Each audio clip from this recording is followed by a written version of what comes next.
Welcome to the 10th day of CraftLit. Today we have as a compilation for you Christmas at Red Butte, A Christmas Surprise at Enderly Road, and the First Noel, circa 1823. The Christmas Eve Burglary from 1906, Thin Santa Claus from 1908, Christmas Present Assurance Company, 1894, and followed up by A Christmas Mystery, The Story of the Three Wise Men from 1910, and An Old-Fashioned Christmas. If you haven't listened to the day one, the first day of CraftLit, you may want to go do that. All of the information on how and where to find other episodes will be in that opening. However, the short version is, if you're watching/listening on YouTube, you can get the playlist on our YouTube channel. And if you are looking at show notes and listening to this as an actual audio podcast, if you look in the show notes, you will see not only links to all the previous episodes, but time codes telling you where to fast wind to or rewind to be able to listen to exactly the right story that you want to listen to. Here we go. Lucy Maud Montgomery Short Stories, 1909 through 1922, by Lucy Maud Montgomery. Christmas at Red Butte. Of course Santa Claus will come, said Jimmy Martin confidently. Jimmy was 10, and at 10, it's easy to be confident. Why, he's got to come, because it's Christmas Eve and he always has come. You know that, twins. Yes, the twins knew it, and cheered by Jimmy's superior wisdom, their doubts passed away. There had been one terrible moment when Theodora had sighed and told them they mustn't be too much disappointed if Santa Claus did not come this year, because the crops had been poor, and he mightn't have had enough presents to go around. That doesn't make any difference to Santa Claus, scoffed Jimmy. You know as well as I do, Theodora Prentice, that Santa Claus is rich whether the crops fail or not. They failed 3 years ago, before Father died, but Santa Claus came all the same. Probably you don't remember it, twins, 'cause you were too little, but I do.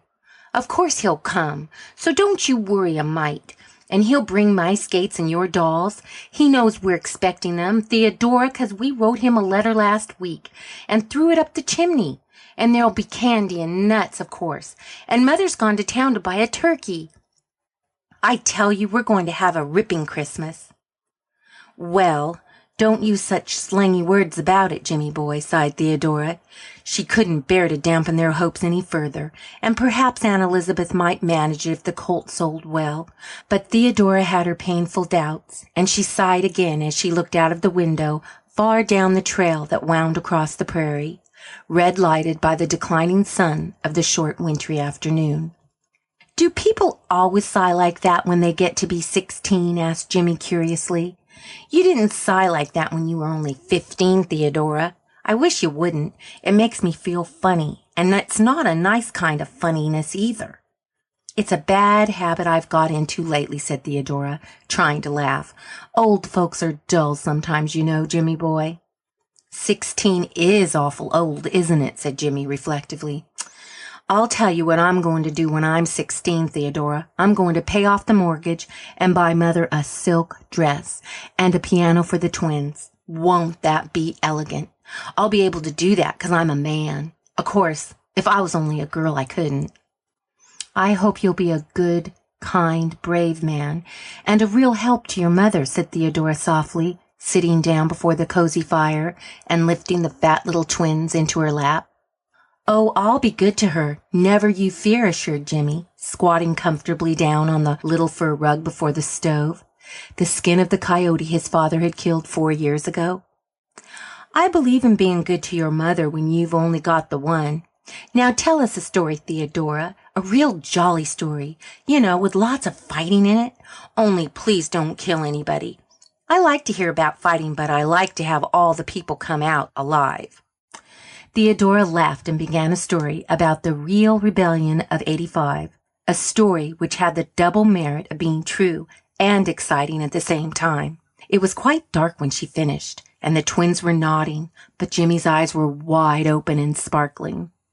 That was great, he said, drawing a long breath. Tell us another. No, it's bedtime for you all, said Theodora firmly. One story at a time is my rule, you know. But I want to sit up till Mother comes home, objected Jimmy. You can't. She may be very late, for she would have to wait to see Mr. Porter. Besides, you don't know what time Santa Claus might come, if he comes at all. If he were to drive along and see you children up instead of being sound asleep in bed, he might go right on and never call at all. This argument was too much for Jimmy. All right, we'll go, but we have to hang up our stockings first. Twins, get yours. The twins toddled off in great excitement and brought back their Sunday stockings, which Jimmy proceeded to hang along the edge of the mantel shelf. This done, they all trooped obediently off to bed. Theodora gave another sigh and seated herself at the window, where she could watch the moonlit prairie for Mrs. Martin's homecoming and knit at the same time. I'm afraid that you'll think from all the sighing Theodora was doing that she was a very melancholy and despondent young lady. You couldn't think anything more unlike the real Theodora. She was the jolliest, bravest girl of 16 in all Saskatchewan, as her shining brown eyes and rosy, dimpled cheeks would have told you, and her sighs were not on her own account, but simply for fear the children were going to be disappointed. She knew that they would be almost heartbroken if Santa Claus did not come, and that this would hurt the patient, hard-working little mother more than all else. 5 years before this, Theodora had come to live with Uncle George and Aunt Elizabeth in the little log house at Red Butte.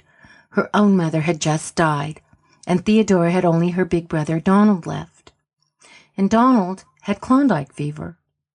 The Martins were poor, but they had gladly made room for their little niece, and Theodora had lived there ever since, her aunt's right-hand girl and the beloved playmate of the children.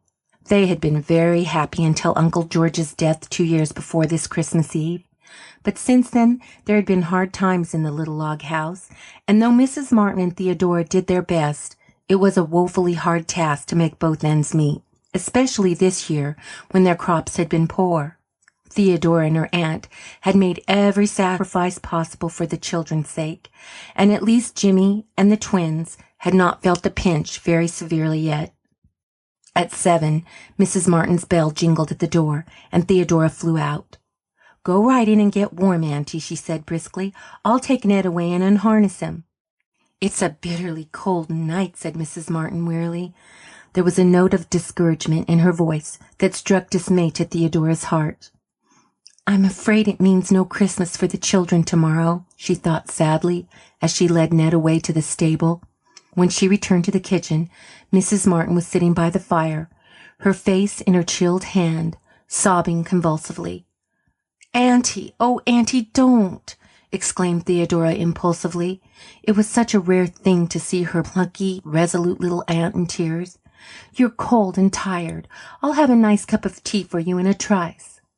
"No, it isn't that," said Mrs. Martin brokenly. "It was seeing those stockings hanging there, Theodora. I couldn't get a thing for the children, not a single thing. Mr. Porter would only give $40 for the colt, and when all the bills were paid, there was barely enough left for such necessities as we must have. I suppose I ought to feel thankful I could get those, but the thought of the children's disappointment tomorrow is more than I can bear. It would have been better to have told them long ago, but I kept building on getting more for the colt. Well, it's weak and foolish to give way like this. We'd better both take a cup of tea and go to bed. It will save fuel." When Theodora went up to her little room, her face was very thoughtful. She took a small box from her table and carried it to the window. In it was a very pretty little gold locket hung on a narrow blue ribbon. Theodora held it tenderly in her fingers and looked out over the moonlit prairie with a very sober face. Could she give up her dear locket? She had never thought she could do such a thing. It was almost the only thing she had to remind her of Donald. Handsome, merry, impulsive, warm-hearted Donald, who had gone away 4 years ago with a smile on his bonny face and splendid hope in his heart. "Here's a locket for you, gift of gold," he had said gaily. He had such a dear, loving habit of calling her by the beautiful meaning of her name. A lump came into Theodora's throat as she remembered it. "I couldn't afford a chain, too, but when I come back I'll bring you a rope of Klondike nuggets for it." Then he had gone away. For 2 years, letters had come from him regularly. Then he wrote that he had joined a prospecting party to a remote wilderness. After that was silence, deepening into anguish of suspense that finally ended in hopelessness. A rumor came that Donald Prentice was dead. None had returned from the expedition he had joined. Theodora had long ago given up all hope of ever seeing Donald again. Hence her locket was doubly dear to her. But Aunt Elizabeth had always been so good and loving and kind to her. Could she not make the sacrifice for her sake? Yes, she could and would. Theodora flung up her head with a gesture that meant decision. She took out of the locket the bits of hair, her mother's and Donald's, which it contained. Perhaps a tear or two fell as she did so, and then hastily donned her warmest cap and wraps. It was only 3 miles to Spencer. She could easily walk it in an hour. And it was Christmas Eve. The shops would be open late. She must walk, for Ned could not be taken out again, and the mare's foot was sore. Besides, Aunt Elizabeth must not know until it was done. As stealthily as if she were bound on some nefarious errand, Theodora slipped downstairs and out of the house. The next minute she was hurrying along the trail in the moonlight. The great dazzling prairie was around her, the mystery and splendor of the northern light all about her. It was very calm and cold, but Theodora walked so briskly that she kept warm. The trail from Red Butte to Spencer was a lonely one. Mr. Lurgan's house, halfway to town, was the only dwelling on it. When Theodora reached Spencer, she made her way at once to the only jewelry store the little town contained. Mr. Benson, its owner, had been a friend of her uncle's, and Theodora felt sure that he would buy her locket.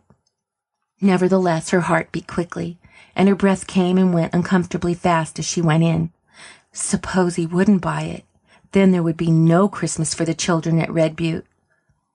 "Good evening, Miss Theodora," said Mr. Benson briskly. "What can I do for you?" "I'm afraid I'm not a very welcome sort of customer, Mr. Benson," said Theodora, with an uncertain smile. "I want to sell, not buy.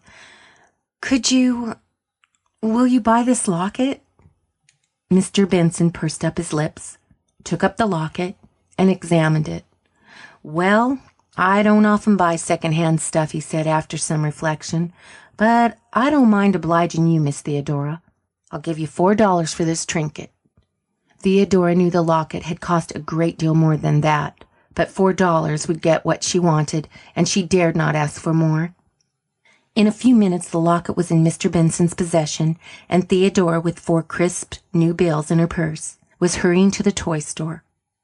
Half an hour later she was on her way back to Red Butte, with as many parcels as she could carry.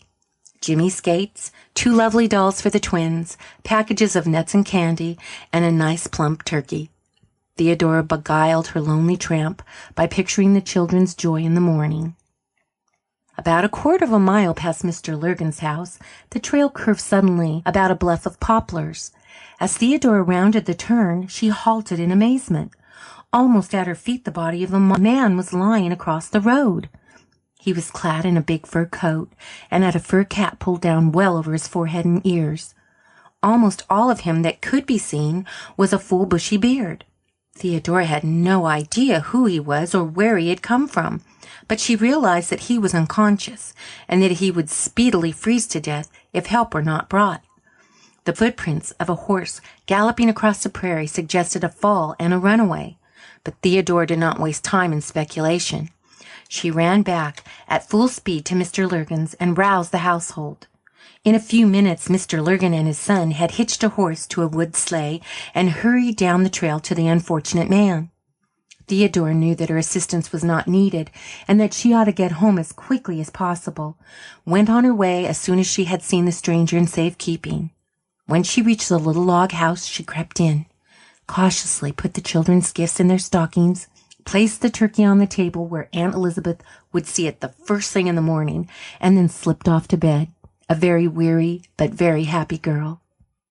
The joy that reigned in the little log house the next day more than repaid Theodora for her sacrifice. "Whoopee! Didn't I tell you that Santa Claus would come all right?" shouted the delighted Jimmy. "Oh, what splendid skates!" The twins hugged their dolls in silent rapture, but Aunt Elizabeth's face was the best of all.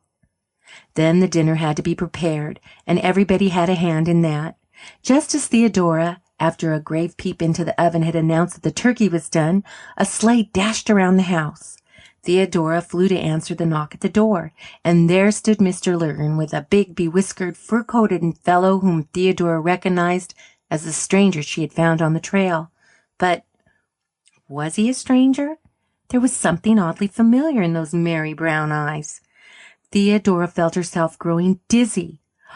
"Donald!" she gasped. "Oh, Donald!" And then she was in the big fellow's arms, laughing and crying at the same time. Donald it was indeed. And then followed half an hour during which everybody talked at once, and the turkey would have been burned to a crisp had it not been for the presence of mind of Mr. Lurgan, who, being the least excited of them all, took it out of the oven and set it on the back of the stove. "To think that it was you last night, and that I never dreamed it!" exclaimed Theodora. "Oh, Donald, if I hadn't gone to town!" "I'd have frozen to death, I'm afraid," said Donald soberly. "I got into Spencer on the last train last night. I felt that I must come right out. I couldn't wait till morning. But there wasn't a team to be got for love or money. It was Christmas Eve, and all the livery rigs were out. So I came on horseback. Just by that bluff something frightened my horse, and he shied violently. I was half asleep and thinking of my little sister, and I went off like a shot. I suppose I struck my head against a tree. Anyway, I knew nothing more until I came to in Mr. Lurgan's kitchen. I wasn't much hurt, feel none the worse of it except for a sore head and shoulder. But, oh, gift of God, how you have grown! I can't realize that you are the little sister I left 4 years ago. I suppose you've been thinking I was dead." "Yes, and oh, Donald, where have you been?" "Well, I went way up north with a prospecting party. We had a tough time the first year, I can tell you, and some of us never came back. We weren't in a country where post offices were lying around loose either, you see. Then, at last, just as we were about giving up in despair, we struck it rich. I've brought a snug little pile home with me, and things are going to look up in this log house, gift of God. There'll be no more worrying for you dear people over mortgages." "I'm so glad for Auntie's sake," said Theodora with shining eyes. "But, oh, Donald, it's best of all just to have you back. I'm so perfectly happy I don't know what to do or say." "Well, I think you might have dinner," said Jimmy in an injured tone. "The turkey's getting stone cold, and I'm most starving. I just can't stand it another minute." So, with a laugh, they all sat down to the table and ate the merriest Christmas dinner the little log house had ever known.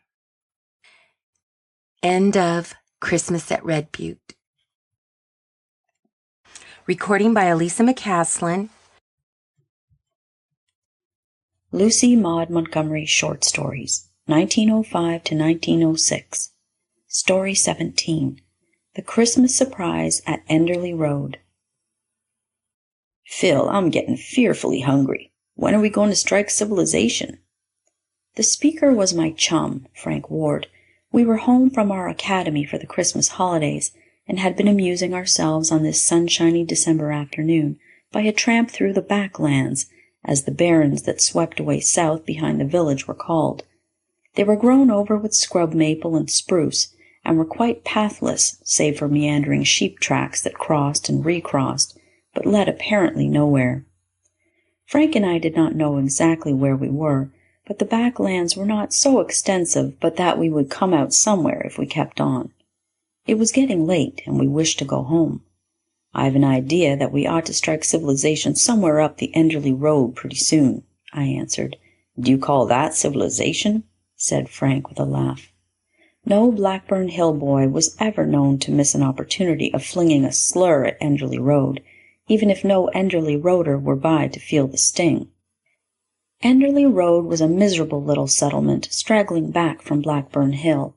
It was a forsaken-looking place, and the people, as a rule, were poor and shiftless. Between Blackburn Hill and Enderly Road very little social intercourse existed, and as the road people resented what they called the pride of Blackburn Hill, there was a good deal of bad feelings between the two districts. Presently Frank and I came out on the Enderly Road. We sat on the fence a few minutes to rest and discuss our route home. "If we go by the road, it's 3 miles," said Frank. Isn't there a shortcut?" "There ought to be one by the wood lane that comes out by Jacob Hart's," I answered, "but I don't know where to strike it." "Here's someone coming now. We'll inquire," said Frank, looking up the curve of the hard-frozen road. The someone was a little girl of about 10 years old, who was trotting along with a basket full of schoolbooks on her arm. She was a pale, pinched little thing, and her jacket and red hood seemed very old and thin. "Hello, Missy," I said as she came up, and then I stopped, for I saw she had been crying. "What is the matter?" asked Frank, who was much more at ease with children than I was, and had always a warm spot in his heart for their small troubles. "Has your teacher kept you in for being naughty?" The mite dashed her little red knuckles across her eyes and answered indignantly, "No, indeed. I stayed after school with Minnie Lawler to sweep the floor." "And did you and Minnie quarrel? Is that why you were crying?" asked Frank solemnly. "Minnie and I never quarrel. I'm crying because we can't have the school decorated on Monday for the examination after all. The Dickies have gone back on us. After promising, too." And the tears began to swell up in the blue eyes again. "Very bad behavior on the part of the Dickies," commented Frank. "But can't you decorate the school without them?" "Why, of course not. They are the only big boys in the school. They said they would cut the boughs and bring a ladder tomorrow and help us nail the wreaths up, and now they won't, and everything is spoiled, and Miss Davis will be so disappointed." By dint of questioning, Frank soon found out the whole story. The semi-annual public examination was to be held on Monday afternoon, the day before Christmas. Miss Davis had been drilling her little flock for the occasion, and a program of recitations, speeches, and dialogues had been prepared.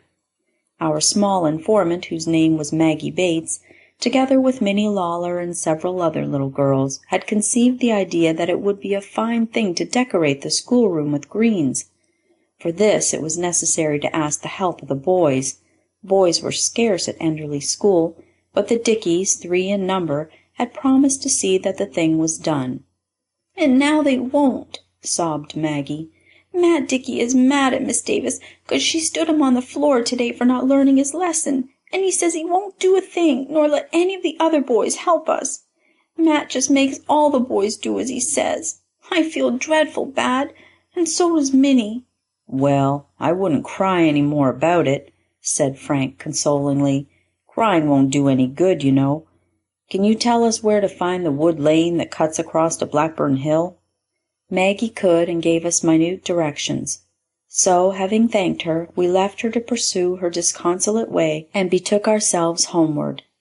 "I would like to spoil Matt Dickey's little game," said Frank. "He is evidently trying to run things at Enderly Road School and revenge himself on the teacher. Let us put a spoke in his wheel and do Maggie a good turn as well." Agreed. But how? Frank had a plan ready to hand, and when we reached home we took his sisters, Carrie and Mabel, into our confidence, and the 4 of us worked to such good purpose all the next day, which was Saturday, that by night everything was in readiness. At dusk Frank and I set out for the Enderly Road, carrying a basket, a small step-ladder, an unlit lantern, a hammer, and a box of tacks. It was dark when we reached the Enderly Road schoolhouse. Fortunately, it was quite out of sight of any inhabited spot, being surrounded by woods. Hence, mysterious lights in it at strange hours would not be likely to attract attention. The door was locked, but we easily got in by a window, lighted our lantern, and went to work.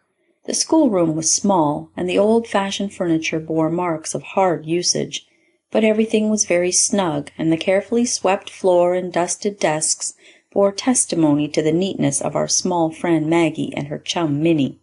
Our basket was full of mottos made from letters cut out of cardboard and covered with lissome sprays of fir. They were, moreover, adorned with gorgeous pink and red tissue roses, which Carrie and Mabel had contributed.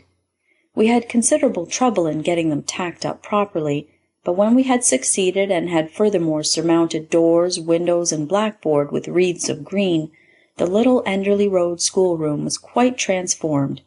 "It looks nice," said Frank in a tone of satisfaction. "Hope Maggie will like it." We swept up the litter we had made and then scrambled out of the window.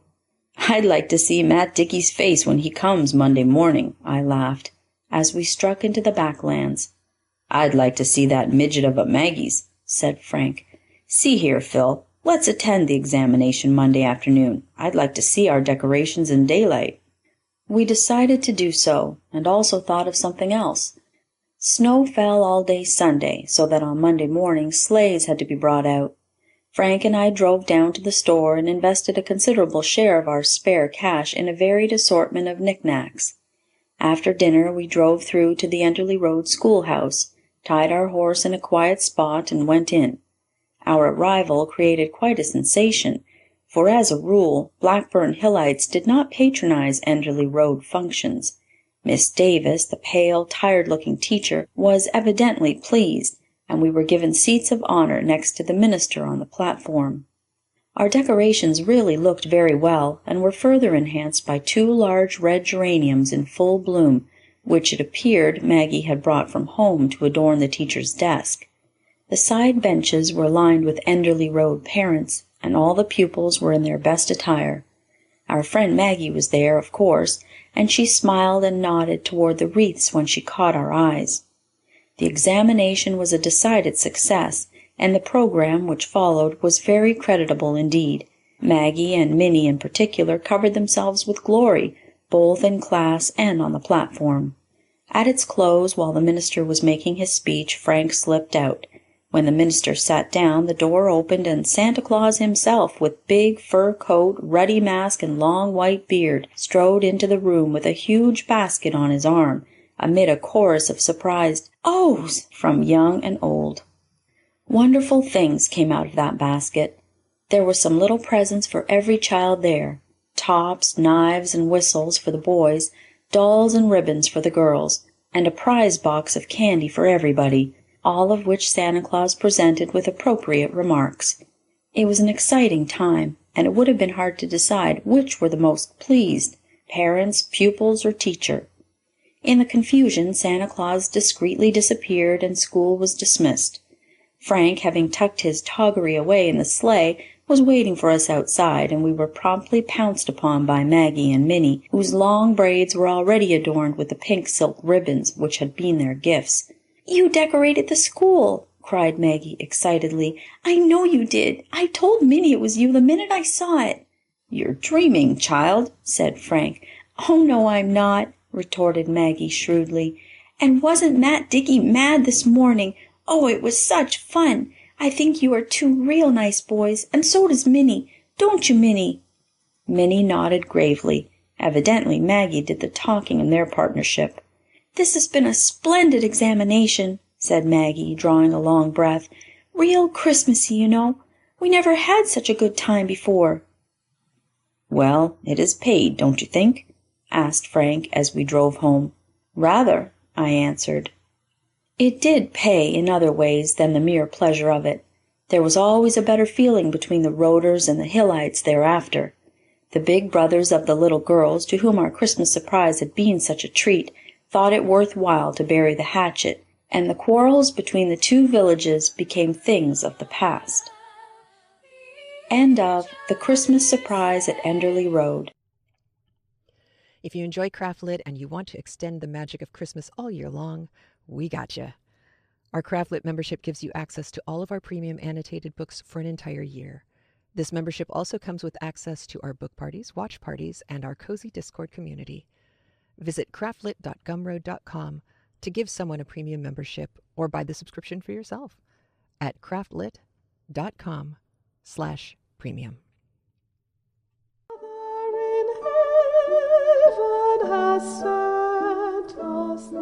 The Christmas Eve Burglary by Arnold Bennett.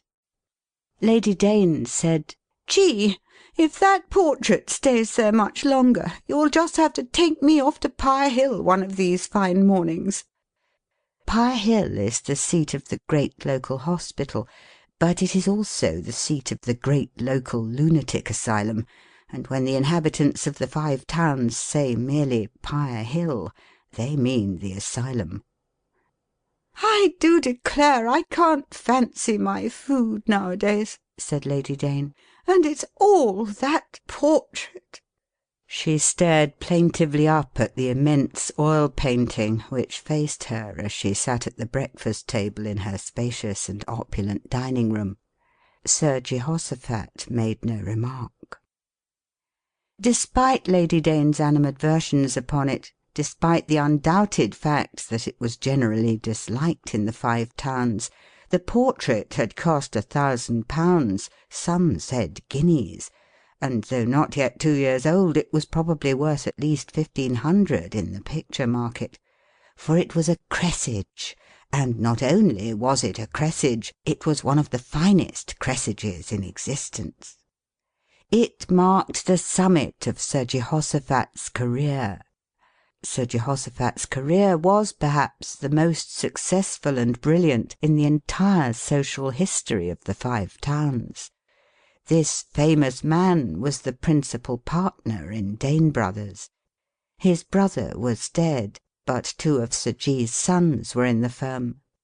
Dane Brothers were the largest manufacturers of cheap earthenware in the district, catering chiefly for the American and colonial buyer. They had an extremely bad reputation for cutting prices. They were hated by every other firm in the Five Towns, and to hear rival manufacturers talk, one would gather the impression that Sir G. had acquired a tremendous fortune by systematically selling goods under cost. They were also hated by between 18 and 1900 employees. But such hatred, however virulent, had not marred the progress of Sir G.'s career. He had meant to make a name, and he had made it. The Five Towns might laugh at his vulgar snobbishness. The Five Towns might sneer at his calculated philanthropy. But he was, nevertheless, the best-known man in the Five Towns, and it was precisely his snobbishness and his philanthropy which had carried him to the top. Moreover, he had been the first public man in the Five Towns to gain a knighthood. The Five Towns could not deny that it was very proud indeed of this knighthood. The means by which he had won this distinction were neither here nor there. He had won it. And was he not the father of his native borough? Had he not been 3 times mayor of his native borough? Was not the whole northern half of the county dotted and spangled by his benefactions, his institutions, his endowments? And it could not be denied that he sometimes tickled the Five Towns as the Five Towns likes being tickled. There was, for example, the notorious Sneyd incident. Sneyd Hall, belonging to the Earl of Chell, lies a few miles south of the Five Towns, and from it the pretty Countess of Chell exercises that condescending meddlesomeness which so frequently exasperates the Five Towns. Sir G. had got his title by the aid of the Countess, interfering Iris, as she is locally dubbed. Shortly afterwards he had contrived to quarrel with the Countess, and the quarrel was conducted by Sir G. as a quarrel between equals, which delighted the district. Sir G.'s final word in it had been to buy a sizable tract of land near Sneyd village, just off the Sneyd estate, and to erect thereon a mansion quite as imposing as Sneyd Hall, and far more up to date, and to call the mansion Sneyd Castle. A mighty stroke. Iris was furious, the Earl speechless with fury, but they could do nothing. Naturally the Five Towns was tickled. It was apropos of the housewarming of Sneyd Castle, also of the completion of his 3rd mayoralty and of the inauguration of the Dane Technical Institute, that the movement had been started, primarily by a few toadies, for tendering to Sir G. a popular gift worthy to express the profound esteem in which he was officially held in the Five Towns. It having been generally felt that the gift should take the form of a portrait, a local dilettante had suggested cresage, and when the Five Towns had inquired into Cressidge and discovered that that genius from the United States was celebrated throughout the civilized world and regarded as the equal of Velasquez, whoever Velasquez might be, and that he had painted half the aristocracy and that his income was regal, the suggestion was accepted and Cressidge was approached. Cressidge haughtily consented to paint Sir G.'s portrait on his usual conditions, namely that the sitter should go to the little village in Bedfordshire where Cressidge had his principal studio, and that the painting should be exhibited at the Royal Academy before being shown anywhere else. Cressidge was an R.A., but no one thought of putting R.A. after his name.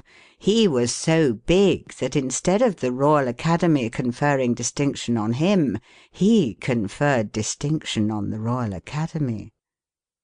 Sir G. went to Bedfordshire and was rapidly painted, and he came back gloomy. The presentation committee went to Bedfordshire later to inspect the portrait, and they too came back gloomy. Then the Academy exhibition opened, and the portrait, showing Sir G. in his robe and chain and in a chair, was instantly hailed as possibly the most glorious masterpiece of modern times. All the critics were of one accord. The committee and Sir G. were reassured, but only partially, and Sir G. rather less so than the committee.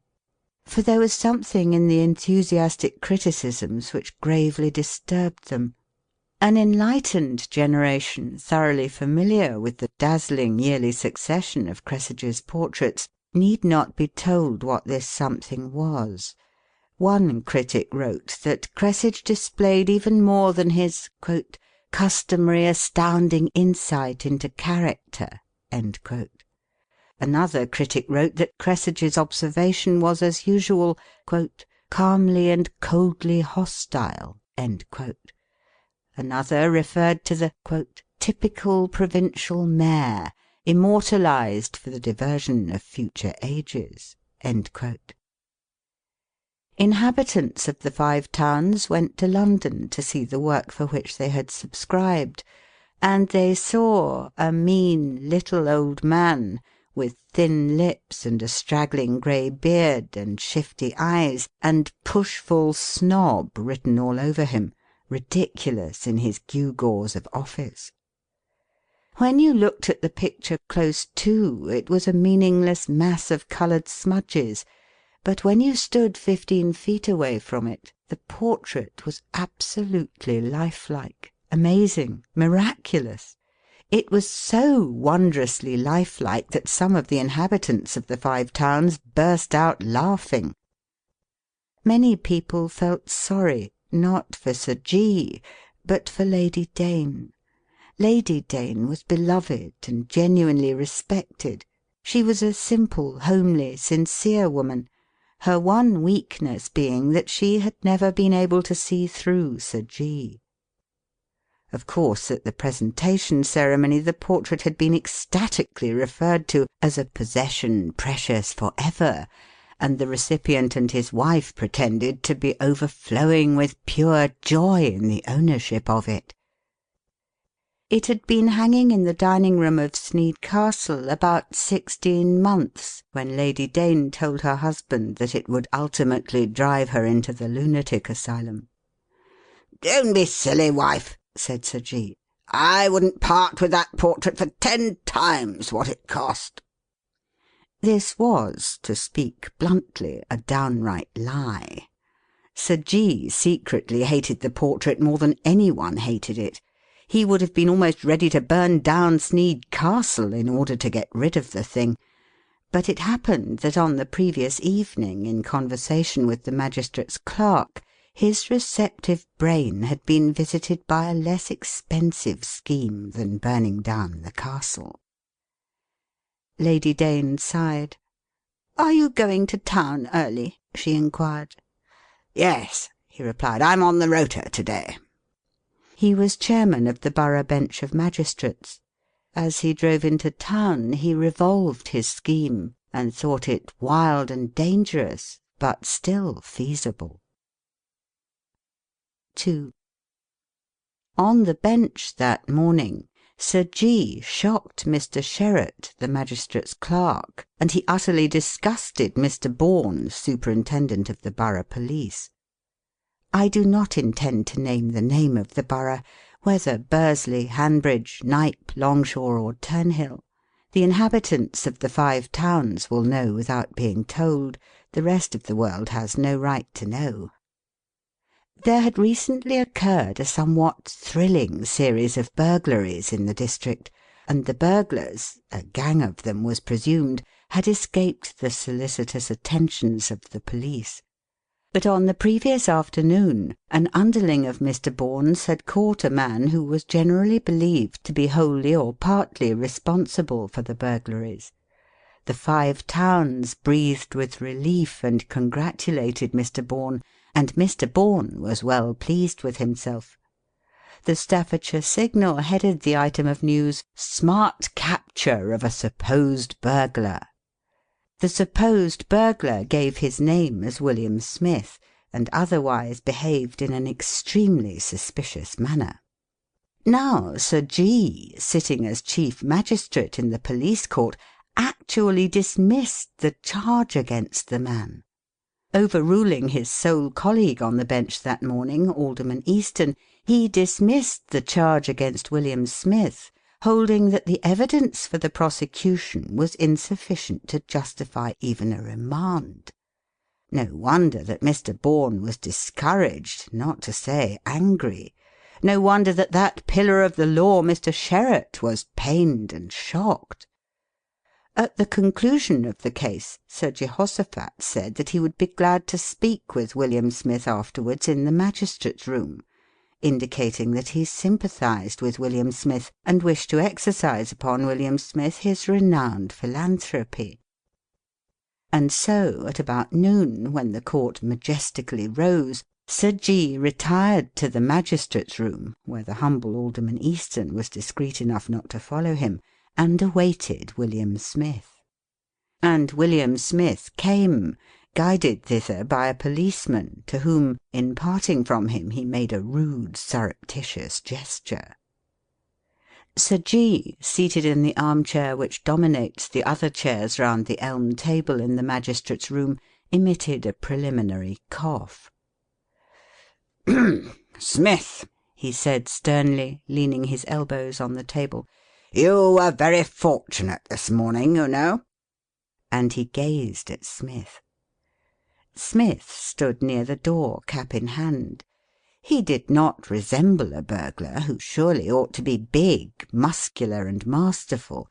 He resembled an undersized clerk who has been out of work for a long time, but who has nevertheless found the means to eat and drink rather plenteously.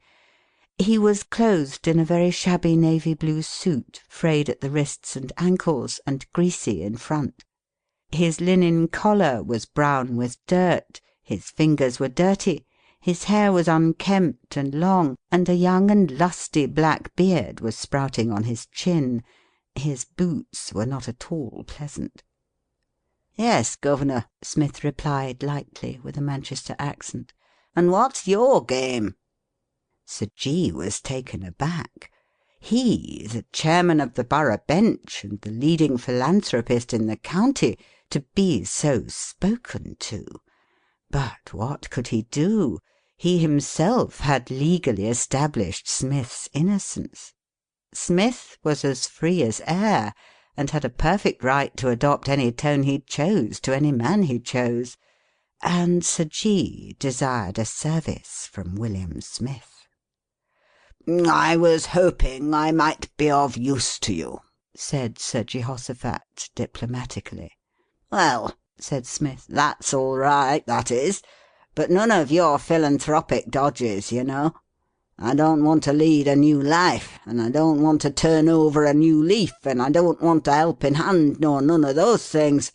And what's more, I don't want a situation. I've got all the situation as I need. But I never refuse money, nor beer neither. Never did, and I'm 40 years old next month. I suppose burgling doesn't pay very well, does it? Sir G. boldly ventured. William Smith laughed coarsely. "It pays right enough," said he, "but I don't put my money on my back, governor. I put it into a bit of public-house property when I get the chance." "It may pay," said Sir G., "but it is wrong. It is very anti-social." "Is it, indeed?" Smith returned dryly. "Anti-social, is it? Well, I've heard it called plenty of things in my time, but never that. Now, I should have called it quite sociable-like, sort of making free with strangers and so on. However," he added, "I come across a cove once as told me crime was nothing but a disease and ought to be treated as such. I asked him for a dozen of port, but he never sent it." "Ever been caught before?" Sir G. inquired. "Not much," Smith exclaimed, "and this'll be a lesson to me, I can tell you. Now, what are you getting at, governor? Because my time's money, my time is." Sir G. coughed once more. "Sit down," said Sir G., and William Smith sat down opposite to him at the table, and put his shiny elbows on the table precisely in the manner of Sir G.'s elbows. "Well?" he cheerfully encouraged Sir G. "How should you like to commit a burglary that was not a crime?" said Sir G., his shifty eyes wandering around the room. "A perfectly lawful burglary." "What are you getting at?" William Smith was genuinely astonished.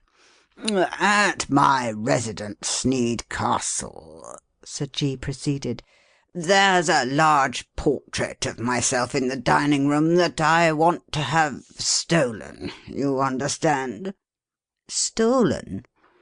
"Yes, I want to get rid of it, and I want people to think that it has been stolen." "Well, why don't you stop up one night and steal it yourself and then burn it?" William Smith suggested. "That would be deceitful," said Sir G. gravely. "I could not tell my friends that the portrait had been stolen if it had not been stolen. The burglary must be entirely genuine." "What's the figure?" said Smith curtly. "Figure?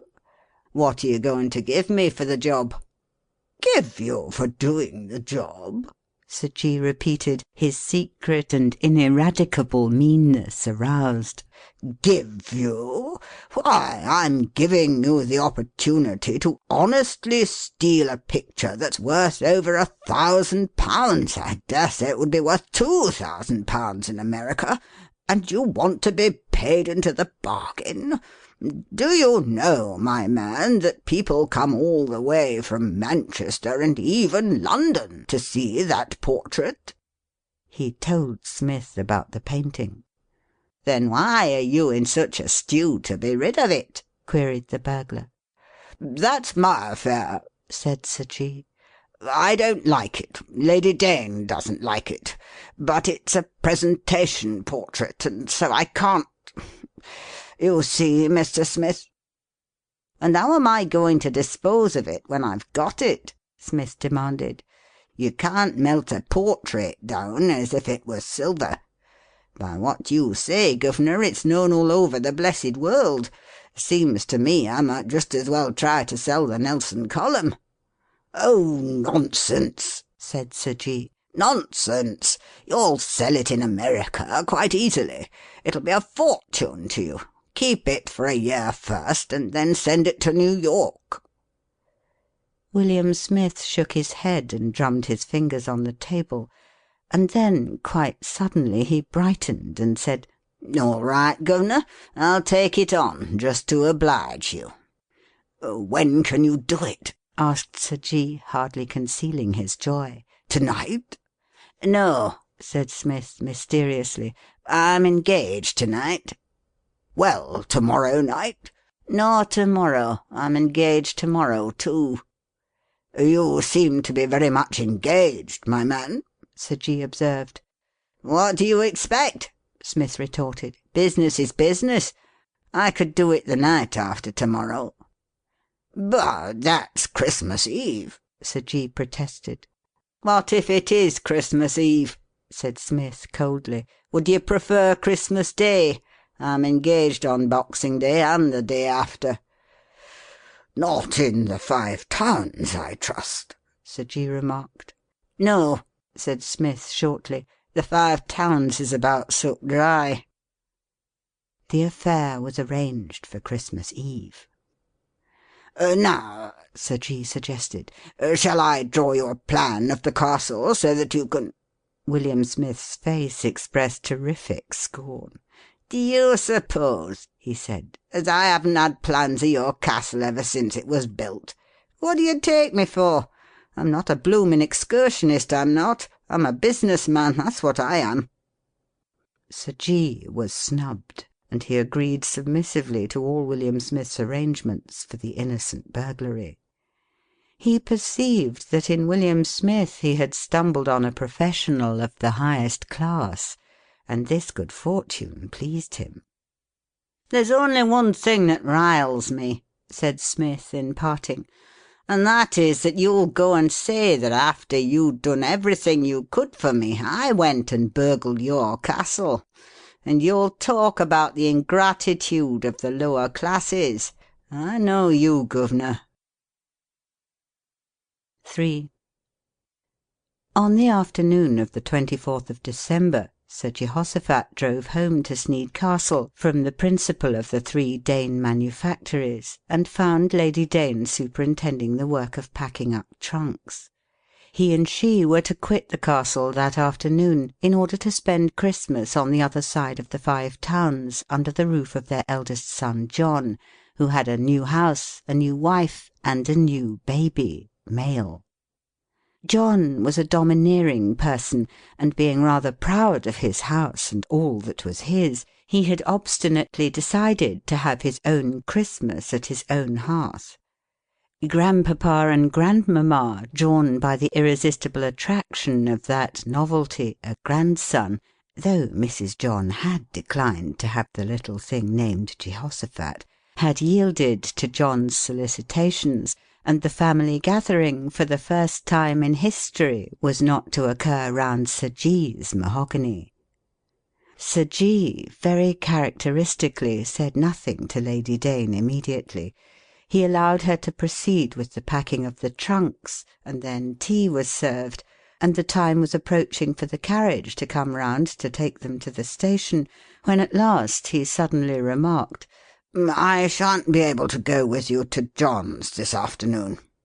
"Oh, G!" she exclaimed. "Really, you are tiresome. Why couldn't you tell me before?" "I will come over to-morrow morning, perhaps in time for church," he proceeded, ignoring her demand for an explanation. He always did ignore her demand for an explanation. Indeed, she only asked for explanations in a mechanical and perfunctory manner. She had long since ceased to expect them. Sir G. had been born like that, devious, mysterious, incalculable, and Lady Dane accepted him as he was. She was somewhat surprised, therefore, when he went on, "I have some minutes of committee meetings that I really must go carefully through and send off to-night, and you know as well as I do there'll be no chance of doing that at John's. I've telegraphed to John." He was obviously nervous and self-conscious. "There's no food in the house," sighed Lady Dane, "and the servants are all going away except Callear, and he can't cook your dinner to-night. I think I'd better stay myself and look after you." "You'll do no such thing," said Sir G. decisively. "As for my dinner, anything will do for that. The servants have been promised their holiday, to start from this evening, and they must have it. I can manage." Here spoke the philanthropist with his unshakable sense of justice. So Lady Dane departed, anxious and worried, having previously arranged something cold for Sir G. in the dining-room, and instructed Callear about boiling the water for Sir G.'s tea on Christmas morning. Callear was the under-coachman, and a useful odd man. He it was who would drive Sir G. to the station on Christmas morning, and then guard the castle and the stables thereof during the absence of the family and the other servants. Callear slept over the stables. And after Sir G. had consumed his cold repast in the dining-room, the other servants went, and Sir G. was alone in the castle, facing the portrait. He had managed the affair fairly well, he thought. Indeed, he had a talent for chicane, and none knew it better than himself. It would have been dangerous if the servants had been left in the castle. They might have suffered from insomnia and heard William Smith, and interfered with the operations of William Smith. On the other hand, Sir G. had no intention whatever of leaving the castle uninhabited to the mercies of William Smith. He felt that he himself must be on the spot to see that everything went right and that nothing went wrong. Thus the previously arranged scheme for the servants' holiday fitted perfectly into his plans, and all that he had had to do was to refuse to leave the castle till the morrow. It was ideal. Nevertheless, he was a little afraid of what he had done and of what he was going to permit William Smith to do. It was certainly dangerous, certainly rather a wild scheme. However, the die was cast, and within 12 hours he would be relieved of the intolerable incubus of the portrait. And when he thought of the humiliations which that portrait had caused him, when he remembered the remarks of his sons concerning it, especially John's remarks, when he recalled phrases about it in London newspapers, he squirmed and told himself that no scheme for getting rid of it could be too wild and perilous. And, after all, the burglary dodge was the only dodge, absolutely the only conceivable practical method of disposing of the portrait, except burning down the castle. And surely it was preferable to a conflagration, to arson.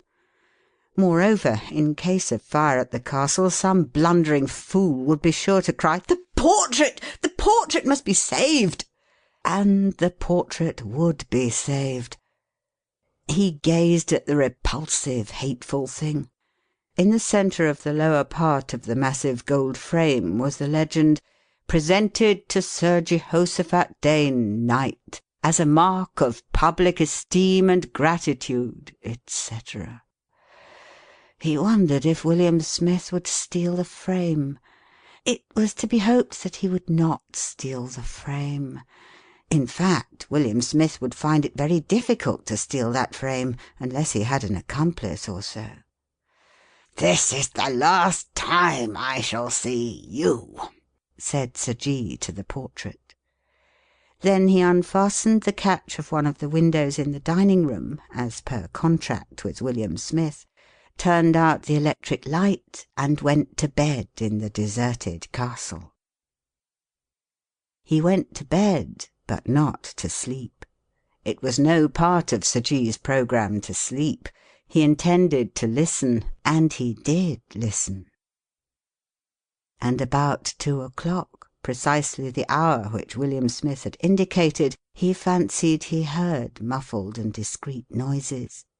Then he was sure that he heard them. William Smith had kept his word.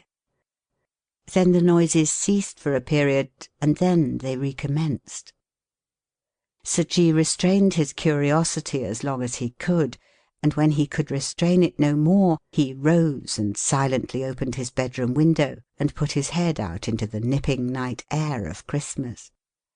And by good fortune he saw the vast oblong of the picture, carefully enveloped in sheets, being passed by a couple of dark figures through the dining-room window to the garden outside.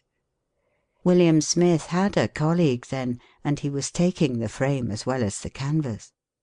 Sir G. watched the men disappear down the avenue, and they did not reappear. Sir G. returned to bed. Yes, he felt himself equal to facing it out with his family and friends.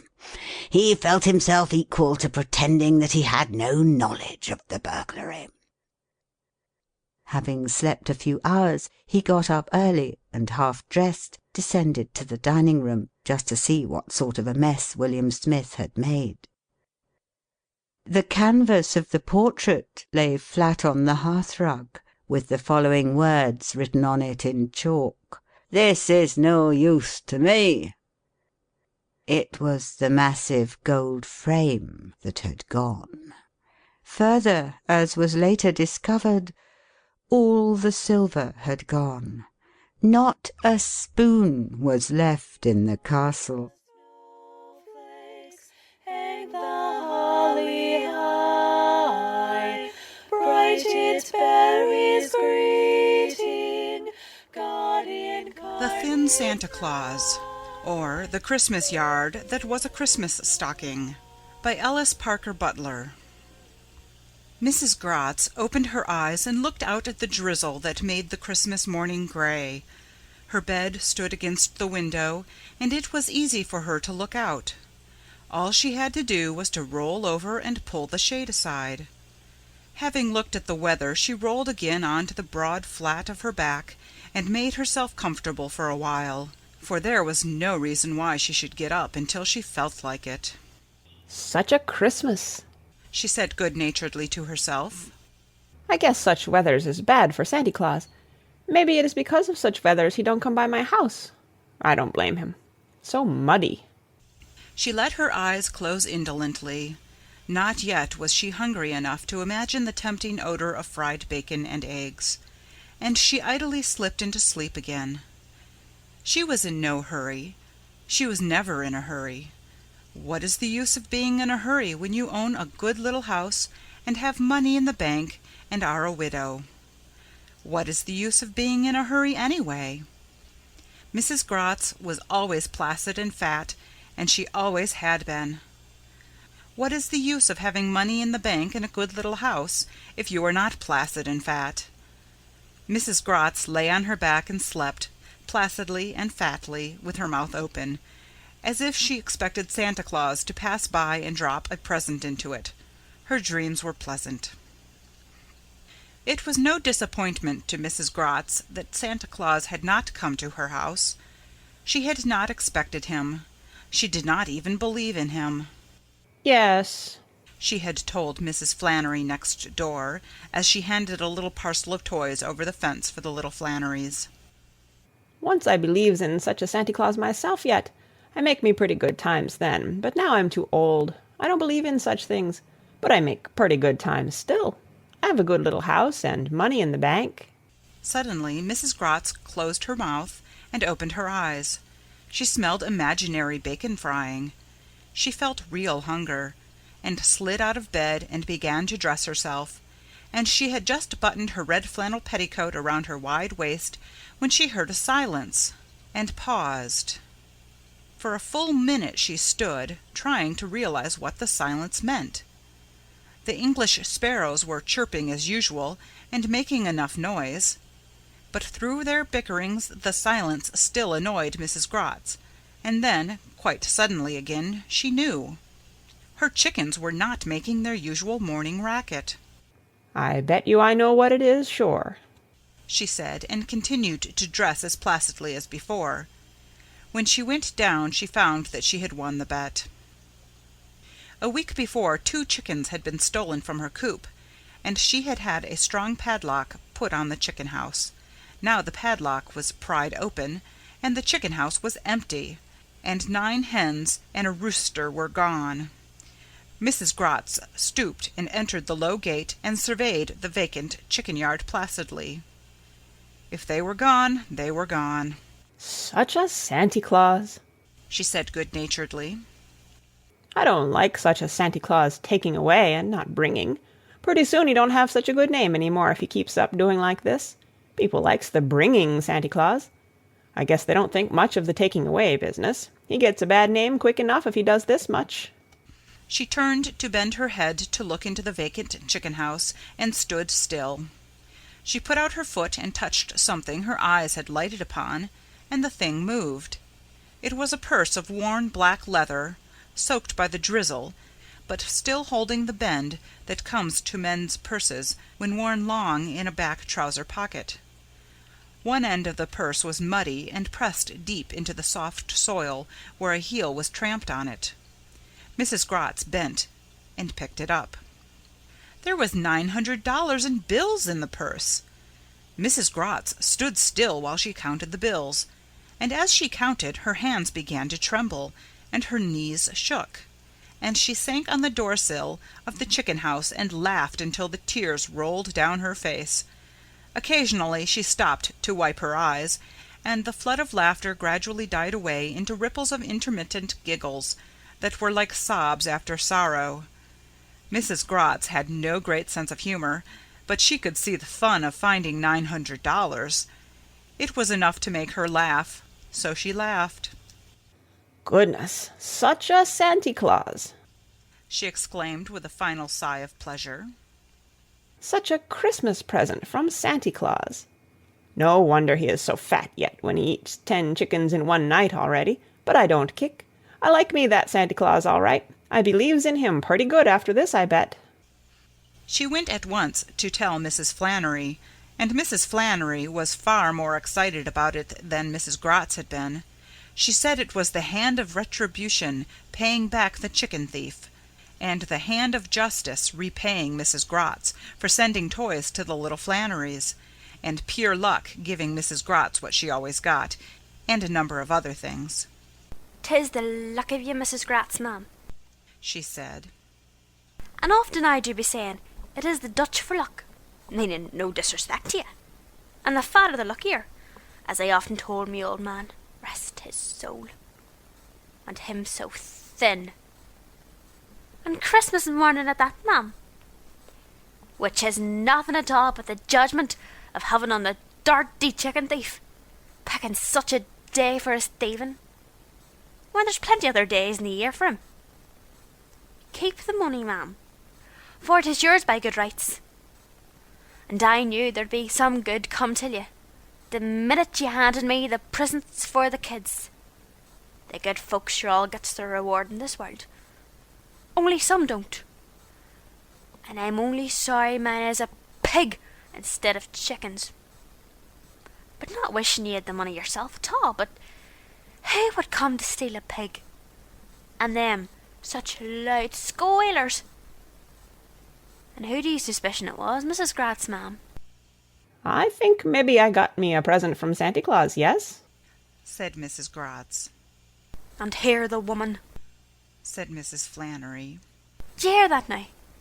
Well, true for you, ma'am, and stick to it. There's no telling who'll be claiming the money. And if ever Santy Claus brought a thing to a mortal soul, 'twas him brought you that. And 'twas only yesterday you were saying you'd no belief in him. Yesterday I don't have no beliefs in him, said Mrs. Gratz. Today I have plenty of beliefs in him. I like him plenty. I don't care if he comes every year. Sure not, said Mrs. Flannery. And you with the $900 in your pocket, I'd be glad of the chance. I'd believe in him myself for $450. That afternoon, Mrs. Flannery, whose excitement had not abated in the least, went over to Mrs. Gratz to spend the afternoon talking to her about the money. She felt that it was good to be that near it, at any rate, and when one can make a whole afternoon's conversation out of what Mrs. Casey said to Mrs. O'Reilly about Mrs. McNeely, it is a shame to miss a chance to talk about $900. Mrs. Flannery was rocking violently and talking rapidly, and Mrs. Gratz was slowly moving her rocker and answering in monosyllables, when someone knocked at the door. Mrs. Gratz answered the knock. Her visitor was a tall, thin man, and he had a slouch hat, which he held in his hands as he talked. He seemed nervous, and his face wore a worried look, extremely worried. He looked like a man who had lost $900, but he did not look like Santa Claus. He was thinner and not so jolly-looking. At first Mrs. Gratz had no idea that Santa Claus was standing before her, for he did not have a sleigh bell about him, and he had left his red cotton coat with the white batting trimming at home. He stood in the door playing with his hat, unable to speak. He seemed to have some delicacy about beginning. Well, what is it? Said Mrs. Gratz. Her visitor pulled himself together with an effort. Well, ma'am, I'll tell you, he said frankly. I'm a chicken buyer. I buy chickens. That's my business, dealing in poultry. So I came out today to buy some chickens. On Christmas Day? Asked Mrs. Gratz. Well, said the man, moving uneasily from one foot to the other. I did come on Christmas Day, didn't I? I don't deny that, ma'am. I did come on Christmas Day. I'd like to go out and have a look at your chickens. It ain't so usual for buyers to come buying chickens on Christmas Day, is it? Interposed Mrs. Gratz good-naturedly. Well, no, it ain't, and that's a fact, said the man uneasily. But I always do. The people I buy chickens for is just as apt to want to eat chicken one day as another day, and more so. Turkey on Christmas Day and chicken the next for a change. That's what they always tells me. So I have to buy chickens every day. I hate to, but I have to, and if I could just go out and look around your chicken yard. It was right there that Mrs. Gratz had a suspicion that Santa Claus stood before her. But I don't sell such a chicken yard yet, she said. The man wiped his forehead. Sure not, he said nervously. I was going to say look around your chicken yard and see the chickens. I can't buy chickens without I see them, can I? Some folks might, but I can't with the kind of customers I've got. I've got mighty particular customers, and I pay extra prices so as to get the best for them. And when I go out and look around the chicken yard... How much you pay for such nice, big, fat chickens, maybe? Asked Mrs. Gratz. Well, I'll tell you, said the man. 7 cents a pound is regular, ain't it? Well, I pay 12. I'll give you 12 cents and pay you right now and take all the chickens you've got. That's my rule. But if you want to let me go out and see the chickens first and pick out the kind my regular customers like, I pay 20 cents a pound. But I won't pay 20 cents without I can see the chickens first. Sure, said Mrs. Gratz. I wouldn't do it too. Maybe I go out and bring in a couple such chickens for you to look at, yes? No, don't, said the man impulsively. Don't do it. It wouldn't be no good. I've got to see the chickens on the hoof, as I might say. On the hoofs? Said Mrs. Gratz. Such poultry don't have no hoofs. Running around, explained the visitor. Running around in the coop. I can tell if a chicken has got any disease that my trade wouldn't like if I see it running around in the coop. There's a lot in the way a chicken runs, in the way it hisses up its legs, for instance. That's what the trade calls it, on the hoof. So I'll just go out and have a look around the coop. For 20 cents a pound, anybody could let buyers see their chickens on the hoof, I guess, said Mrs. Gratz. Now, that's the way to talk, exclaimed the man. Only I ain't got any such chickens, said Mrs. Gratz. So it ain't of use to look how they walk. So goodbye. Now, say, said the man, but Mrs. Gratz closed the door in his face. I guess such a Santa Claus come back yet, said Mrs. Gratz when she went into the room where Mrs. Flannery was sitting. But it ain't any use. He don't leave many more such presents. The impudence of him, exclaimed Mrs. Flannery. For $900 I could be impudent too, said Mrs. Gratz calmly. But I don't like such nowadays Santa Clauses coming back all the time. Once, when I believes in Santa Clauses, they don't come back so much. The thin Santa Claus had not gone far. He had crossed the street and stood gazing at Mrs. Gratz's door, and now he crossed again and knocked. Mrs. Gratz arose and went to the door. I believe he comes back once yet, she said to Mrs. Flannery, and opened the door. He had indeed come back. Now see here, he said briskly. Ain't your name Mrs. Gratz? Well, I knowed it was, and I knowed you was a widow lady, and that's why I said I was a chicken buyer. I didn't want to frighten you, but I ain't no chicken buyer. No? Asked Mrs. Gratz. No, I ain't. I just said that so I could get a look at your chicken yard. I've got to see it. What I am is chicken house inspector for the 9th Ward, and the mayor sent me up here to inspect your chicken house, and I've got to do it before I go away or lose my job. I'll go right out now, and it'll be all over in a minute. I guess it ain't some use, said Mrs. Gratz. I guess I don't keep any more chickens. They go too easy. Yesterday I have plenty, and today I haven't any. That's it, said the thin Santa Claus. That's just it. That's the way tuberculosis bugs act, quick like that. They're a bad epidemic, tuberculosis bugs is. You see how they act. Yesterday you have chickens, and last night the tuberculosis bugs gets at them, and this morning they've eat them all up. Goodness! exclaimed Mrs. Grotz without emotion. With the feathers and the bones, too? Sure, said the thin Santa Claus. Why, them tuberculosis bugs is perfectly ravenous. Once they get started, they eat feathers and bones and feet and all. A chicken hasn't no chance at all. That's why the mayor sent me up here. He heard all your chickens was gone, and gone quick, and he says to me, tuberculosis bugs, that's what he says, and he says, you ain't doing your duty. You ain't inspecting Mrs. Gratz's chicken coop. You go and do it, or you're fired, see? He says that, and he says, you inspect Mrs. Gratz's coop, and you kill off them bugs before they get into her house and eat her all up, bones and all. And feathers? asked Mrs. Grotz calmly. No, he didn't say feathers. This ain't nothing to fool about. It's serious. So I'll go right out and have a look. I guess such bugs ain't been in my coop last night, said Mrs. Grotz carelessly. I ain't afraid of such bugs in winter time. Well, that's where you make your mistake, said the thin Santa Claus. Winter is just the bad time for them bugs. The more a tuberculosis bug freezes up, the more dangerous it is. In summer they ain't so bad. They're soft-like and squash up when a chicken gets them. But in winter they freeze up hard and get brittle. Then a chicken comes along and grabs one, and it busts into 1,000 pieces, and each piece turns into a new tuberculosis bug and busts into 1,000 pieces, and so on, and the chicken gets all filled full of tuberculosis bugs before it knows it. When a chicken snaps up one tuberculosis bug, it has 1,000,000 in it inside of half an hour, and that chicken don't last long. And when the bugs make for the house, what's that on your dress there now? Mrs. Grotz looked at her arm indifferently. Nothing, she said. I thought maybe it was a tuberculosis bug had got on you already, said the thin Santa Claus. If it was, you would be all eat up inside of half an hour. Them bugs is awful rapacious. Yes? inquired Mrs. Grotz with interest. Such strong bugs, too, is it not? You bet they are strong, began the stranger. I should think so, interrupted Mrs. Grotz. to smash up padlocks on such chicken houses. You make me afraid of such bugs. I don't dare let you go out there to get your bones and feet all eat up by them. I guess not. Well, you see, said the thin Santa Claus, puzzled, and then he cheered up. You see, I ain't afraid of them.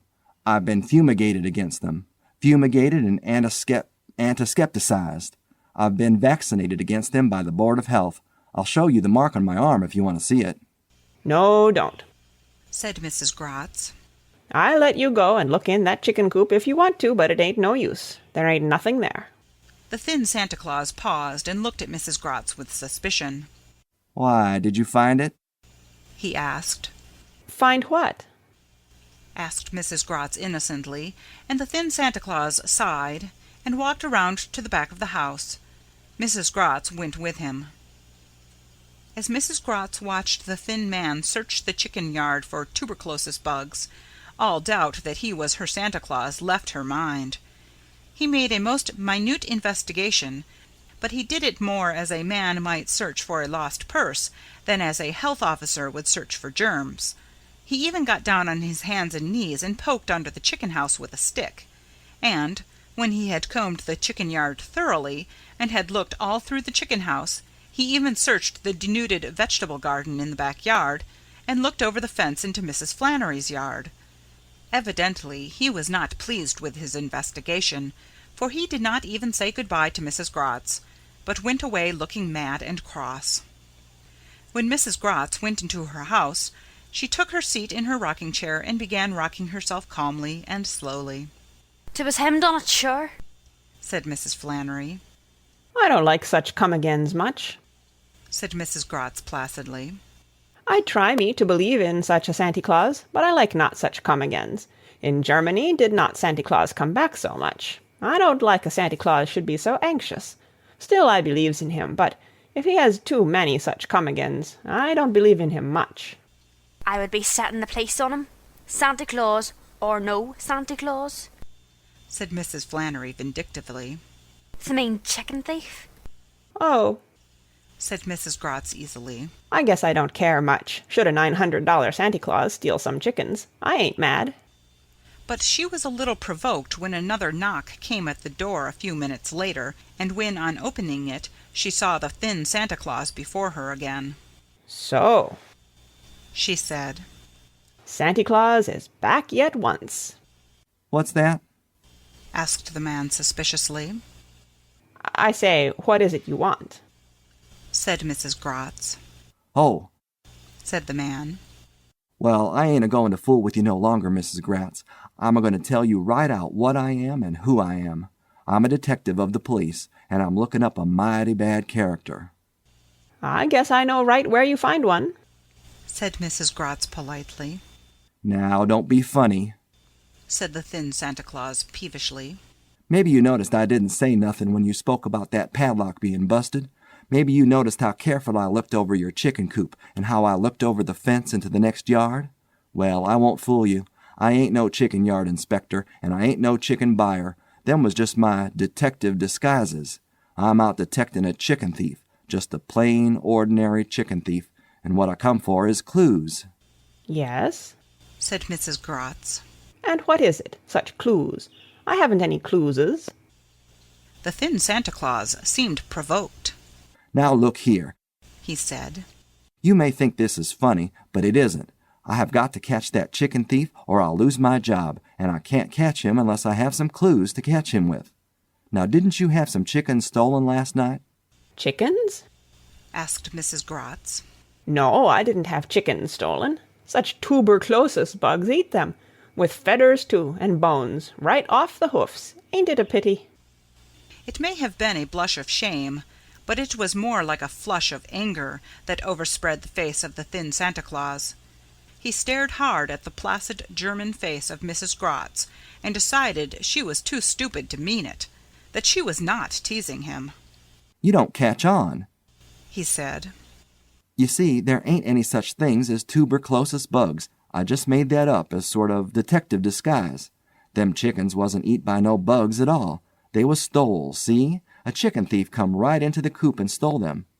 Do you think any kind of bug could pry off a padlock? Mrs. Gratz seemed to let this sink into her mind and to revolve there and get to feeling at home before she answered. No, she said at length. I guess not. But Santa Claus could do it. Such a big fat man. Sure he could do it. Why, you... began the thin man crossly, and then changed his tone. There ain't no such thing as Santa Claus, he said as one might speak to a child. But even a chicken thief would not tell a child such a thing, I hope. No? queried Mrs. Gratz sadly. No Santa Claus? And I was scared of it myself, with such tuberculosis bugs around. He should not to have gone into such a chicken coop with so many bugs busting up all over. He had a right to have fumigated himself once.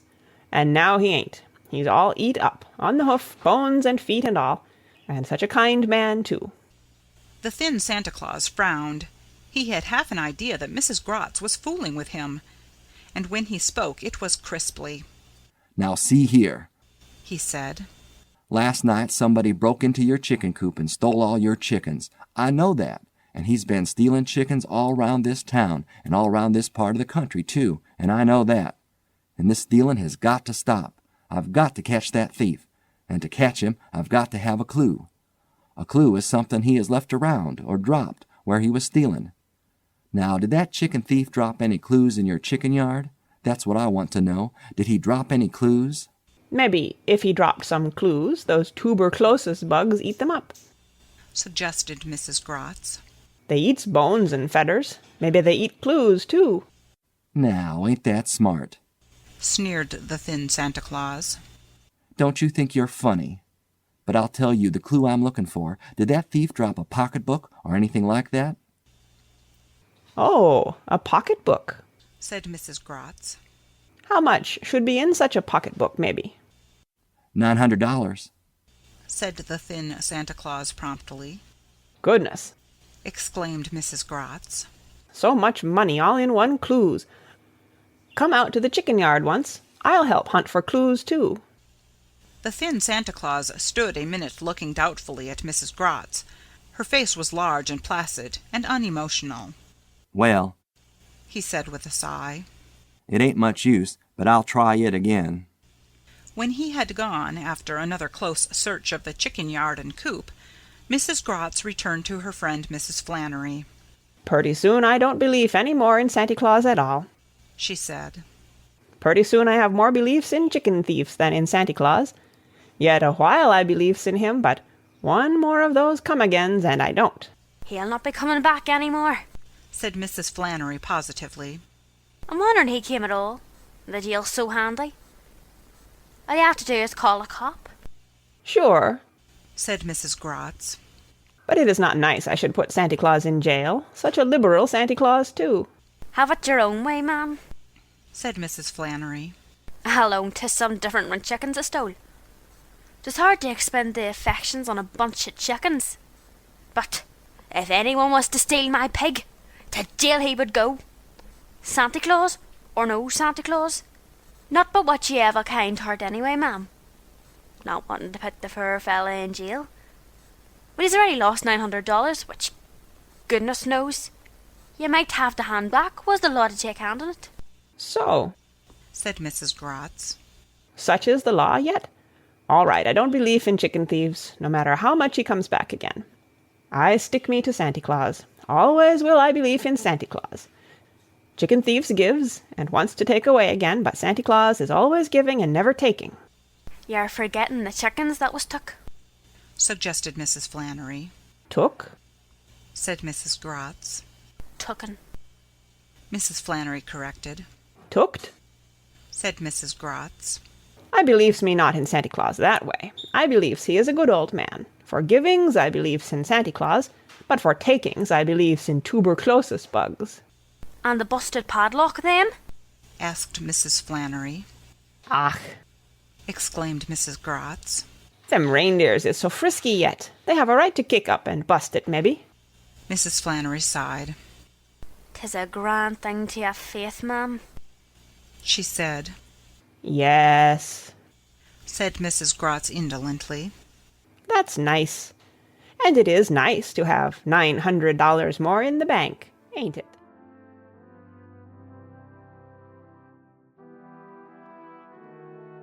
A Christmas Present Assurance Company by C.H. Grinling. I was so worn out when I got home on the Saturday before Christmas Day that I was obliged to go straight off to bed. You see, I had been out shopping all day, buying Christmas presents. It is an old custom in our family, always to give every member a present at Christmas time. It is not the price of the gift we value so much as the affectionate spirit which it shows. And yet, for all that, we are, every one of us, always more touchy after our Christmas shopping than at any other time in the year. Indeed, it was to escape from the general irritation, just as much as from over-fatigue, that I was glad to get off to bed early that evening. I fell asleep directly I got between the blankets, and presently I dreamed the most extraordinary dream. In the first place, I dreamed that I was an old and valued contributor to the public press, a sufficiently wild idea, considering that I have at home a large box full of manuscripts returned with the editor's compliments and regrets. Then I found myself entering an office, on the door of which was inscribed, "The Christmas, Wedding, and Birthday Present Assurance Company." The manager of the company received me cordially. "Yes," he said, in reply to my queries, and then at once it flashed upon me that I must be interviewing him for an article. "Yes, the idea of our company has caught on, and we are doing a rattling business already." "What precisely is the object of your business?" I inquired, or at least I dreamt I did, and I remember feeling pleased that I was doing this thing in the right style. "Why, to save people the trouble and expense of buying Christmas, birthday, and wedding presents," was the reply. "You see, everyone has to give such gifts nowadays, and to people with many relations and friends it is becoming an important item of expenditure, as well as a serious call on their time. You know how you feel yourself when Christmas is drawing near, or a friend is going to be married, or a birthday in the family is approaching. You say to yourself, I must give so-and-so a present, but I'm sure I don't know what to get, and I really can't afford the time just now to spend half a day ransacking the shops. And so you put the thing off till it can't be postponed any longer. Then you go in desperation into the first shop you come to, and either spend twice as much as you meant to, or buy something which you are ashamed to send. Yes, that's so, I said, but how do you propose to help me? By taking the whole thing off your hands. You take out a policy with us, pay a year's premium, and we choose and pay for the presents you have occasion to give in the year. But who judges what I ought to give? I asked, remembering how long I had discussed with myself whether my wife's aunt would be offended if I left her out this year. Oh, trust that to us. We have experts in etiquette who can decide these points to a nicety. Now, suppose you want a general policy covering all sorts of presents. Well, you are a middle-class man with a small family, a moderate number of relations, and a not very large circle of middle-class friends. Our actuary would probably estimate our risk at taking you at about £15 per annum. For that we should undertake to give your wife and children each 2 suitable presents during the year, Christmas and birthday. Then we should give 1 present each, probably at Christmas, to half a dozen selected relations annually. We should also send wedding presents to such of your friends as might be married during the year. That last would be an uncertain item, would it not? I queried. A little so, perhaps, but 1 year balances another. You see, we have a very strict set of rules, drawn up by a committee of authors of etiquette primers, as to what persons are called upon to give one another wedding presents. When you want us to send a wedding gift on your behalf, you would have to prove either that the bridegroom or bride had given such a present to you or your wife, or that you were in the habit of taking at least 1 meal in a month in the house of the parents of one or other of the happy pair. Afternoon teas don't count as meals.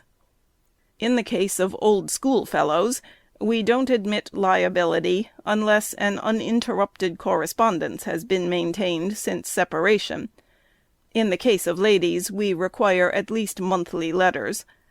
We have not so far had an instance of a man wishing us to give a present to an old school chum. And do I have no voice in the selection of the gifts? I asked. You may, if you like, within certain fixed limits, but we recommend our clients to leave the matter entirely in our hands. You see, from our large experience, we are thoroughly qualified to decide matters of the greatest delicacy. Already we have statistics carefully compiled, which show the precise age to a month at which rattles and india-rubber suckers begin to pall on infants, and we can also advise with confidence as to when it is safe to entrust young children with tin soldiers, mechanical toys, etc., which it would do them harm to suck or swallow. In cases of special difficulty, we usually ask for photographs of the recipients. By a glance at a boy's tie or boots, we can always tell whether he will most appreciate a book or a Malacca cane, and if a girl has her hair up, we know we are safe in sending gloves or trinkets. Do the gifts you send usually give satisfaction? In nearly all instances. You see, our experience is so valuable in delicate cases, such as mothers-in-law and maiden aunts. We never commit the common blunder of giving such ladies a costly present 1 year and nothing the next. More family quarrels are caused by the sudden stopping of presents previously given than by not making any gifts at all. But perhaps you would like to see our storerooms. Walk this way. I followed my guide into a large warehouse, which had all the appearances of a fancy fair. One counter looked like a toy shop, another resembled a tobacconist's, a third a bookseller's, and so on. In the children's section I found a very large assortment of most ingenious mechanical toys and puzzles, but I looked in vain for the Noah's Arks, picture books, and fairy tales, which so delighted my own childhood. "Have children's tastes changed so?" I asked, with reference to these. "No," was the reply. "The children still like them.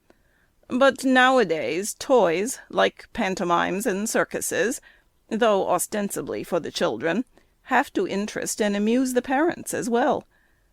This toy music hall, for example, with its automatic skirt dancers and knockabout artistes, is a very popular line, and so are these musical boxes, which play all the latest coster songs. Both of those are presents sure to give satisfaction in cases of children from 1 year old upwards. But come this way, and I will show you our latest development." So saying, the manager led me into an adjoining room, which, to my amazement, I found filled with such articles as coal-scuttles, saucepans, brooms, basins, and ewers, and other miscellaneous domestic utensils. "What!" I exclaimed. "You don't mean to say that people give useful things like these as presents? Why, the millennium must be approaching." The manager smiled. "No," he said, "this is a separate undertaking from the present assurance. We call this the Wedding Present Clearing House. All the articles you see on this shelf are marked equivalent to salad bowls. Now, a salad bowl is a very favorite article for a wedding present. You see, it is handsome and genteel, and not too expensive, and it looks well in a printed list of gifts. The result is that it is not an uncommon thing for a young married couple to receive from 10 to 20 of these bowls. Well, one salad bowl is quite sufficient for a family of 2 persons, even if they are vegetarians. So something must be done with the others. Some ladies make them up into flower vases, but many now bring them to us and exchange them for any of the useful articles on this shelf, which they may be in need of. We are glad of the bowls, which we send out again in our next batch of wedding gifts. The articles on the next shelf are a better class of goods. We give them in exchange for silver candlesticks or side dishes, of which young couples usually have a large surplus." "I wish your clearing-house had been in existence when I married," I exclaimed, with a distant recollection of a number of silver articles which my wife put away years ago in tissue paper, and which now never saw the light. "Perhaps even now it is not too late. What do you say, Madeline, my dear?" I said to my wife, who now seemed to be by my side. "What's that you're talking about?" came the reply in my wife's voice. "I asked you to go to the nursery to see what's the matter with the children. They've been crying for the last 10 minutes. I think one of them must have tumbled out of bed." I hurriedly pulled on some clothes and sallied forth. I found my 2 youngsters sitting on their bed and howling. It appeared they had got up in the middle of the night to see what Santa Claus had put in their stockings, and they were weeping because there was only 1 layer in the boxes of chocolates instead of 2 like last year. I comforted them with promises of another box each, and went back to bed. "It's disgraceful," I said to my wife, "and I shall write to the company about it tomorrow morning." Madeline stared at me, and then I remembered that I had bought the chocolates myself at a bargain at the confectioner's round the corner, and that the Christmas, wedding, and birthday present assurance company was only a dream.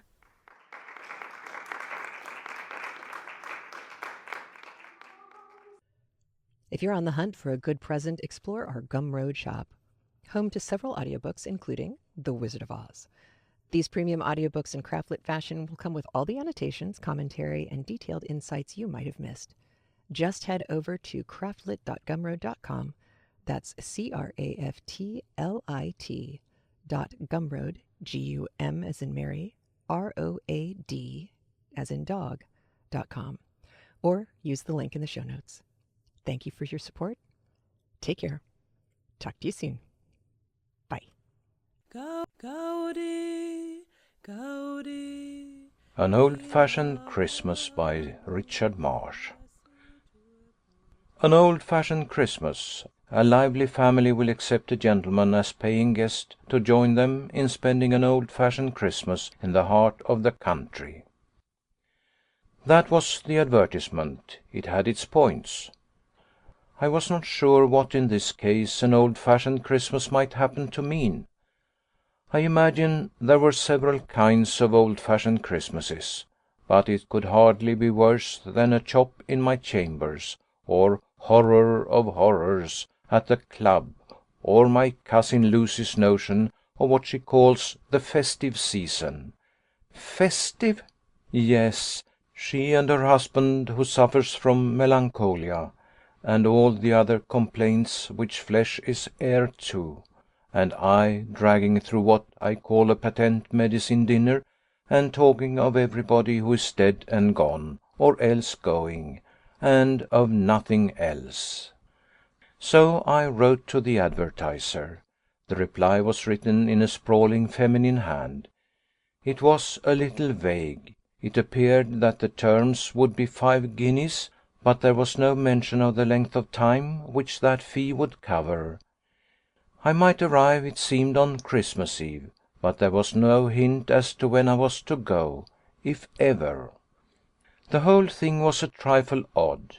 There was nothing said about the sort of accommodation which would be provided, nothing about the kind of establishment which was maintained, or the table which was kept. No references were offered or asked for. It was merely stated that we're a very lively family, and that if you're lively yourself, you'll get on uncommonly well. The letter was signed Madge Wilson. Now it is a remarkable thing that I have always had an extraordinary predilection for the name Madge. I do not know why. I have never known a Madge, and yet from my boyhood upward I have desired to meet one. Here was an opportunity offered. She was apparently the careworn mother of a lively family. Under such circumstances she was hardly likely to be lively herself, but her name was Madge, and it was the accident of her Christian name which decided me to go. I had no illusions. No doubt the 5 guineas were badly wanted. Even a lively family would be hardly likely to advertise for a perfect stranger to spend Christmas with them if they were not. I did not expect a princely entertainment. Still I felt that it could hardly be worse than a chop or Cousin Lucy. The subjects of her conversation I never cared about when they were alive, and I certainly do not want to talk about them now they are dead. As for the pills and drops with which her husband doses himself between the courses, it makes me ill even to think of them. On Christmas Eve the weather was abominable. All night it had been blowing and raining. In the morning it began to freeze. By the time the streets were like so many skating rinks, it commenced to snow. And it kept on snowing. That turned out to be quite a record in the way of snowstorms. Hardly the sort of weather to start for an unknown destination in the heart of the country. But at the last moment I did not like to back out. I said I would go, and I meant to go.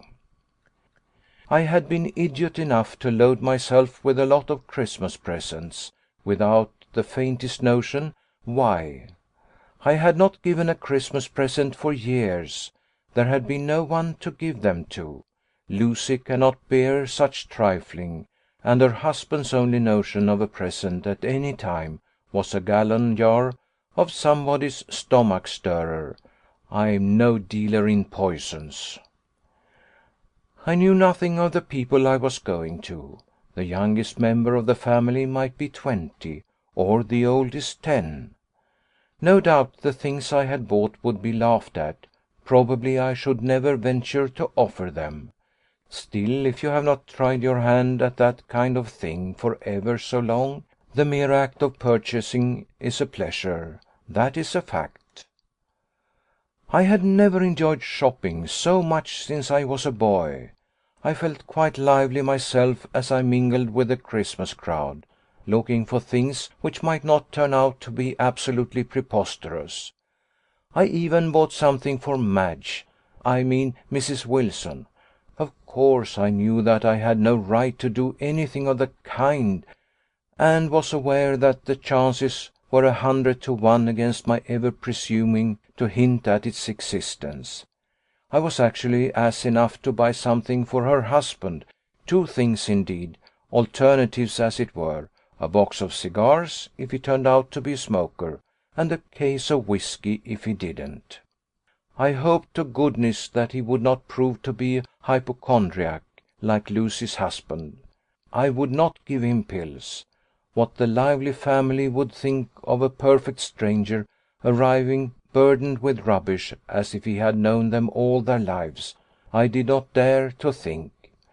No doubt they would set him down as a lunatic right away.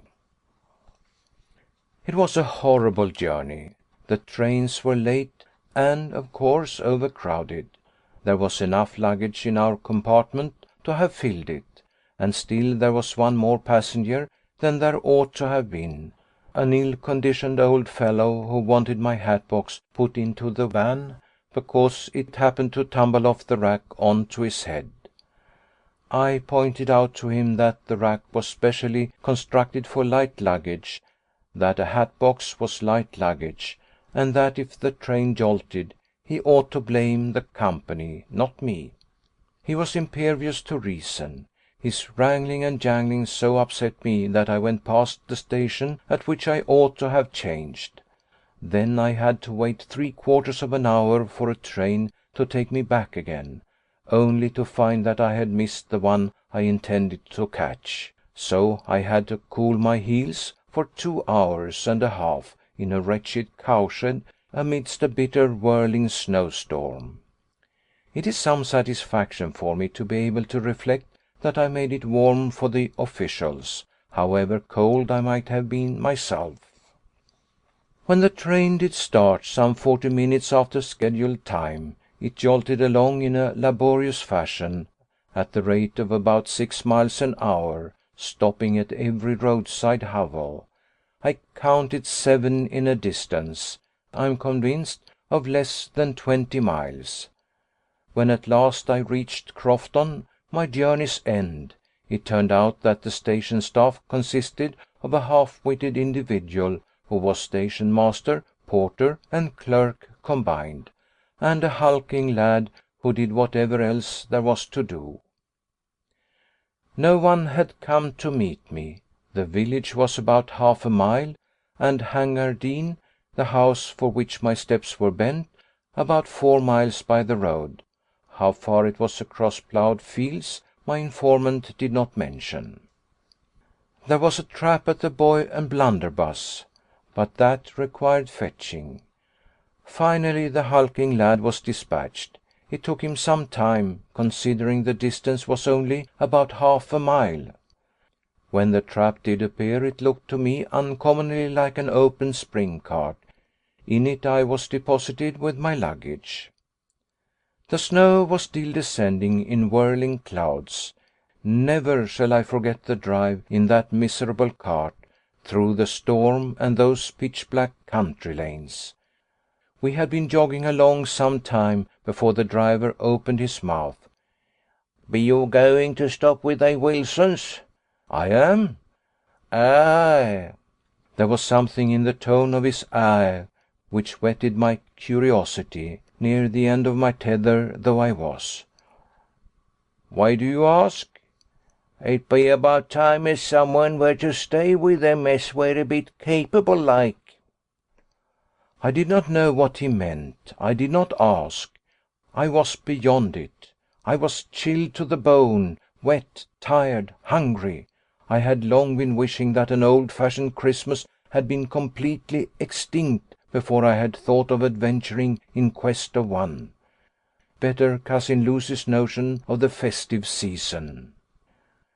We passed through a gate, which I had to get down to open, along some sort of avenue. Suddenly the cart pulled up. "Here we be." That might be so. It was a pity he did not add where here was.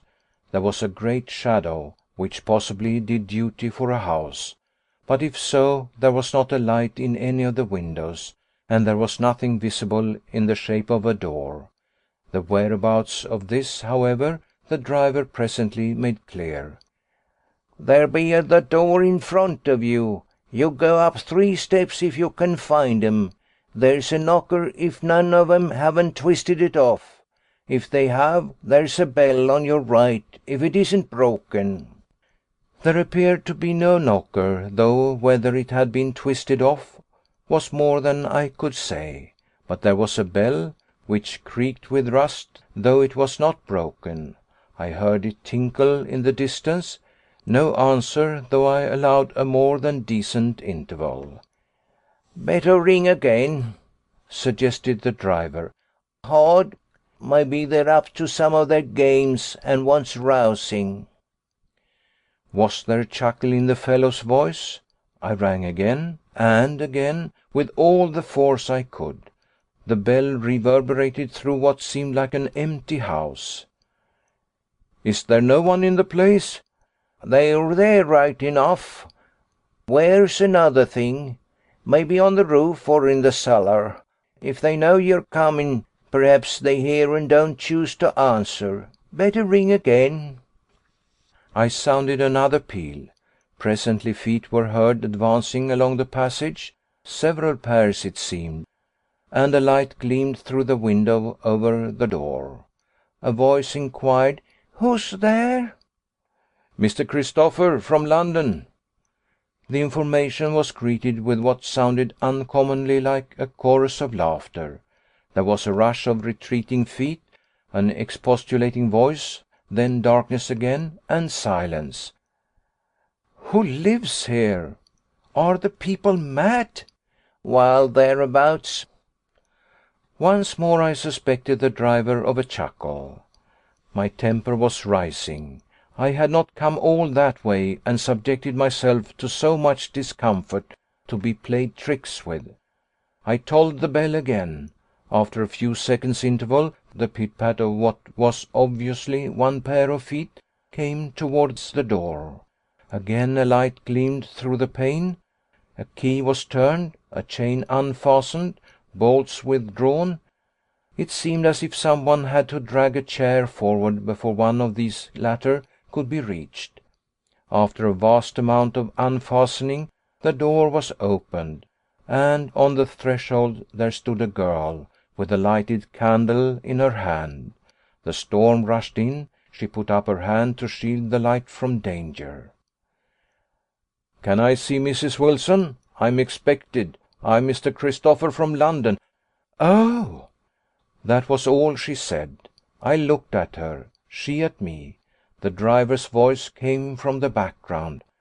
"I drove him over from the station, miss. There be a lot of luggage. He do say he's come to stay with you." "Is that you, Tidy?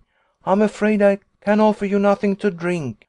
We've lost the key of the cellar, and there's nothing out except water, and I don't think you'd care for that." "I can't say rightly as how I should, miss. Next time will do. Be it all right?" The girl continued to regard me. "Perhaps you'd better come inside." I think I had. I went inside. It was time. "Have you any luggage?" I admitted that I had. "Perhaps it had better be brought in." Perhaps it had. "Do you think that you could manage, Tidy?" "The mare, she'll stand still enough. I should think I could, miss." By degrees my belongings were borne into the hall, hidden under an envelope of snow.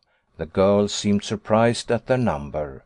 The driver was paid, the cart disappeared, the door was shut, the girl and I were alone together. We didn't expect that you would come." "Not expect me? But it was all arranged. I wrote to say that I would come. Did you not receive my letter?"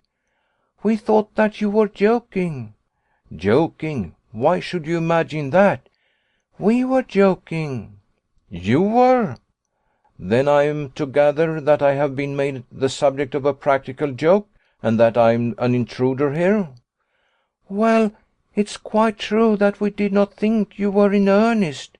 You see, it's this way. We're alone." "Alone? Who are we?" "Well, it will take a good while to explain, and you look tired and cold." "I am both." "Perhaps you're hungry?" "I am." "I don't know what you can have to eat unless it's tomorrow's dinner." "Tomorrow's dinner?" I stared. "Can I see Mrs. Wilson?" "Mrs. Wilson? That's mamma. She's dead." "I beg your pardon. Can I see your father?" "Oh, father's been dead for years." "Then to whom have I the pleasure of speaking?" "I'm Madge. I'm mother now." "You are mother now?" "The trouble will be about where you are to sleep, unless it is with the boys. The rooms are all anyhow, and I'm sure I don't know where the beds are." "I suppose there are servants in the house?" She shook her head. "No, the boys thought that they were nuisances, so we got rid of them.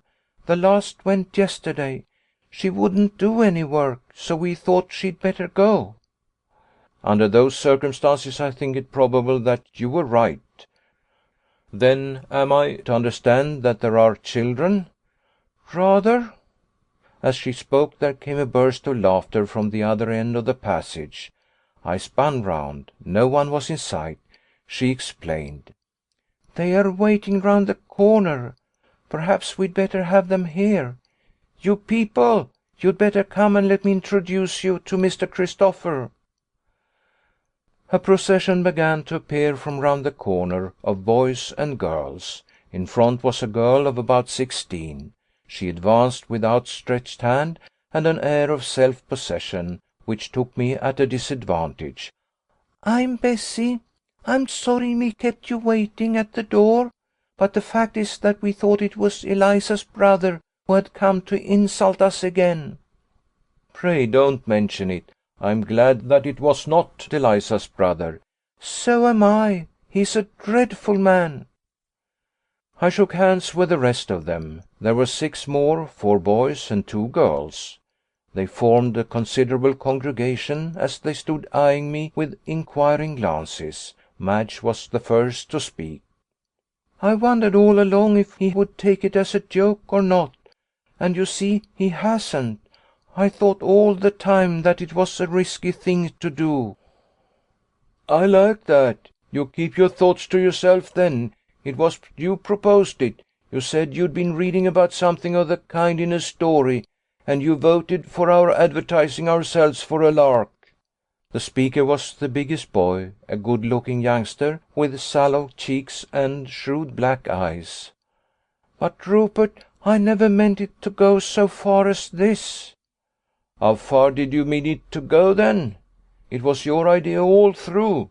You sent in the advertisement, you wrote the letters, and now he's here. If you didn't mean it, why didn't you stop his coming?" "Rupert!" The girl's cheeks were crimson. Bessie interposed. "The thing is that, as he is here, it's no good worrying about whose fault it is. We shall simply have to make the best of it."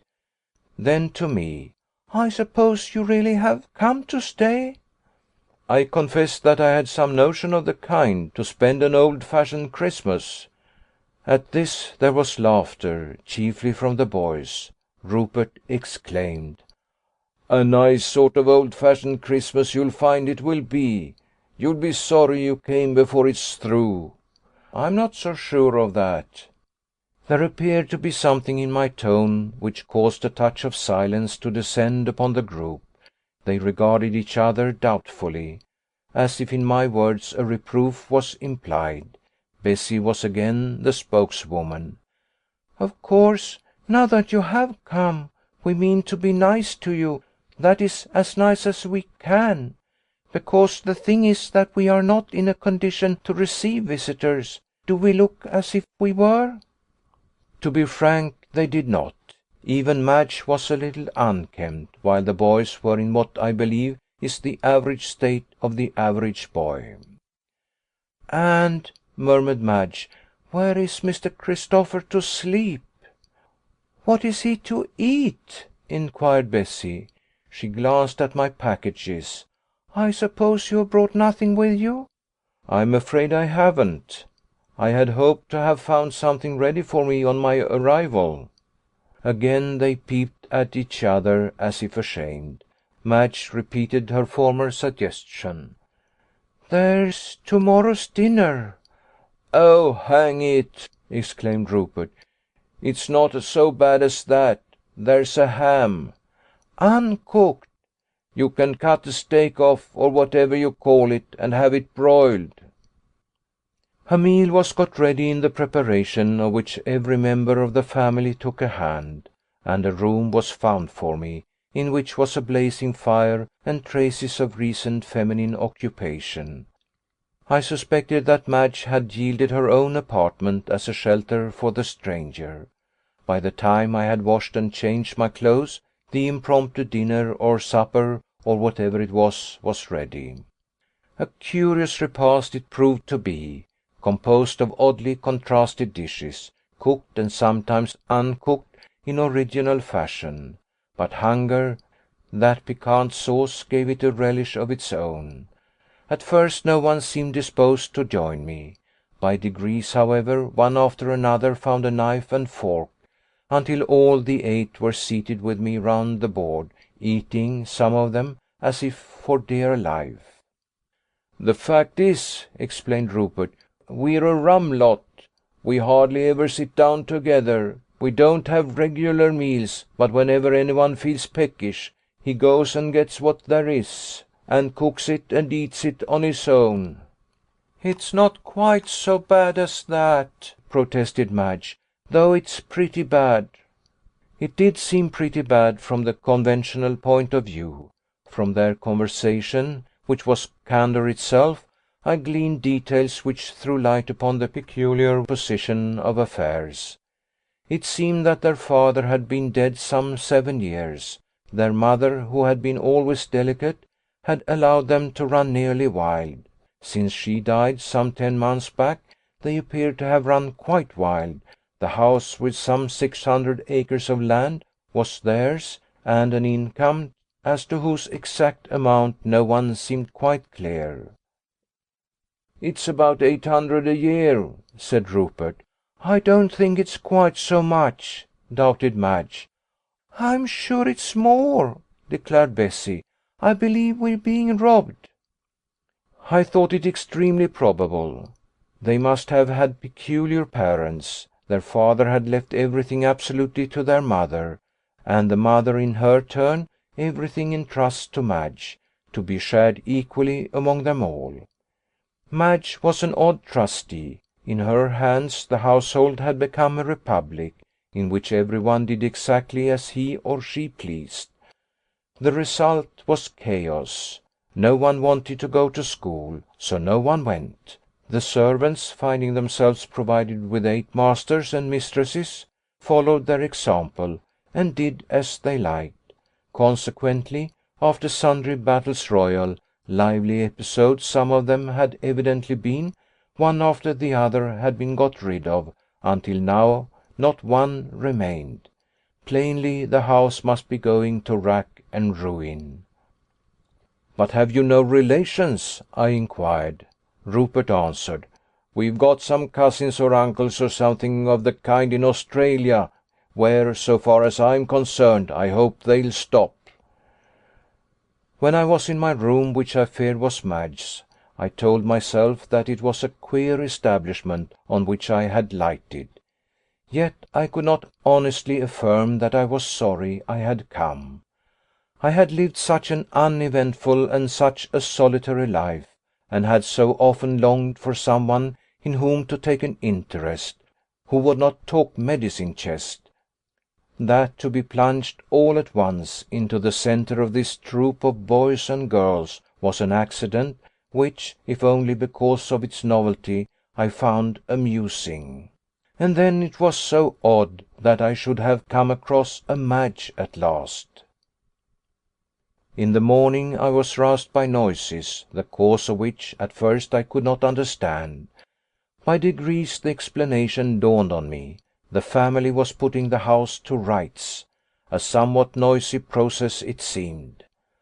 Someone was singing, someone else was shouting, and 2 or 3 others were engaged in a heated argument.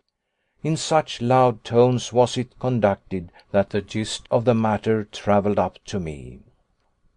"How do you think I'm going to get this fire to burn if you beastly kids keep messing it about? It's no good banging at it with a poker till it's alight."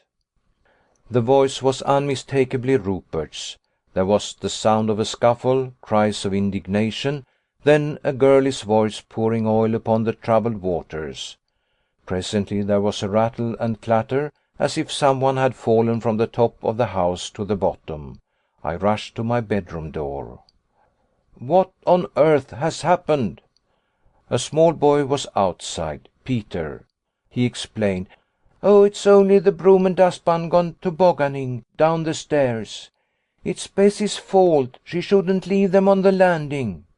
Bessie, appearing from a room opposite, disclaimed responsibility. "I told you to look out where you were going, but you never do. I'd only put them down for a second while I went in to empty a jug of water on to Jack, who won't get out of bed, and there are all the boots for him to clean." Injured tones came through the open portal. "You wait, that's all. I'll soak your bed tonight. I'll drown it. I don't want to clean your dirty boots. I'm not a shoeblack." The breakfast was a failure. To begin with, it was inordinately late. It seemed that a bath was not obtainable. I had been promised some hot water, but as I waited and waited and none arrived, I proceeded to break the ice in my jug. It was a bitterly cold morning, nice old-fashioned weather, and to wash in the half-frozen contents. As I am not accustomed to perform my ablutions in partially dissolved ice, I fear that the process did not improve my temper. It was past 11 when I got down, feeling not exactly in a Christmassy frame of mind. Everything and everyone seemed at sixes and sevens. It was afternoon when the breakfast appeared. The principal dish consisted of eggs and bacon, but as the bacon was fried to cinders, and the eggs all broken, it was not so popular as it might have been. Madge was moved to melancholy. "Something will have to be done. We can't go on like this. We must have someone in to help us." Bessie was sarcastic. "You might give Eliza another trial. She told you if you didn't like the way she burnt the bacon, to burn it yourself, and as you followed her advice, she might be able to give you other useful hints on similar lines." Rupert indulged himself in the same vein. "Then there's Eliza's brother. He threatened to knock your blooming head off for saying Eliza was dishonest, just because she collared everything she laid her hands on. He might turn out a useful sort of creature to have about the place." "It's all very well for you to laugh, but it's beyond a jest. I don't know how we're going to cook the dinner." "Can I be of any assistance?" I inquired. "First of all, what is there to cook?" It seemed that there were a good many things to cook. A turkey, a goose, beef, plum pudding, mince pies, custard, sardines. It seemed that Molly, the third girl as she phrased it, could live on sardines, and esteemed no dinner a decent dinner at which they did not appear, together with a list of etceteras half as long as my arm. "One thing is clear. You can't cook all those things today." "We can't cook anything." This was Rupert. He was tilting his chair back and had his face turned towards the ceiling. "Why not?" because there's no coal." "No coal?" "There's about half a scuttle full of dust. If you can make it burn, you'll be clever." What Rupert said was correct. Madge confessed with crimson cheeks that she had meant, over and over again, to order some coal, but had continually forgotten it, until finally Christmas Day had found them with an empty cellar. There was plenty of wood, but it was not so dry as it might have been, and anyhow the grate was not constructed to burn wood. "You might try smoked beef," suggested Rupert. "When that wood goes at all it smokes like 1 o'clock. If you hung the beef up over it, it would be smoked enough for anyone by the time that it was done." I began to rub my chin. Considering the breakfast we had had, from my point of view the situation commenced for the first time to look really grave. I wondered if it would not be possible to take the whole 8 somewhere where something really eatable could be got.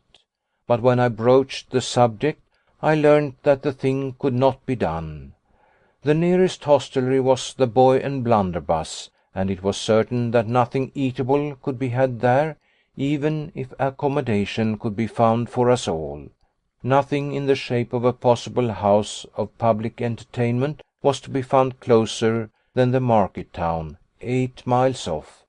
It was unlikely that even there a Christmas dinner for 9 could be provided at a moment's notice. Evidently the only thing to do was to make the best of things. When the meeting broke up, Madge came and said a few words to me alone. "I really think you had better not stay." "Does that mean that you had rather I went?" "No, not exactly that." "Then nearly that?" "No, not a bit that. Only you must see for yourself how awfully uncomfortable you'll be here, and what a horrid house this is." My dear Madge. Everybody called her Madge, so I did. Even if I wanted to go, which I don't, and I would remind you that you contracted to give me an old-fashioned Christmas, I don't see where there is that I could go. "Of course, there's that. I don't see either.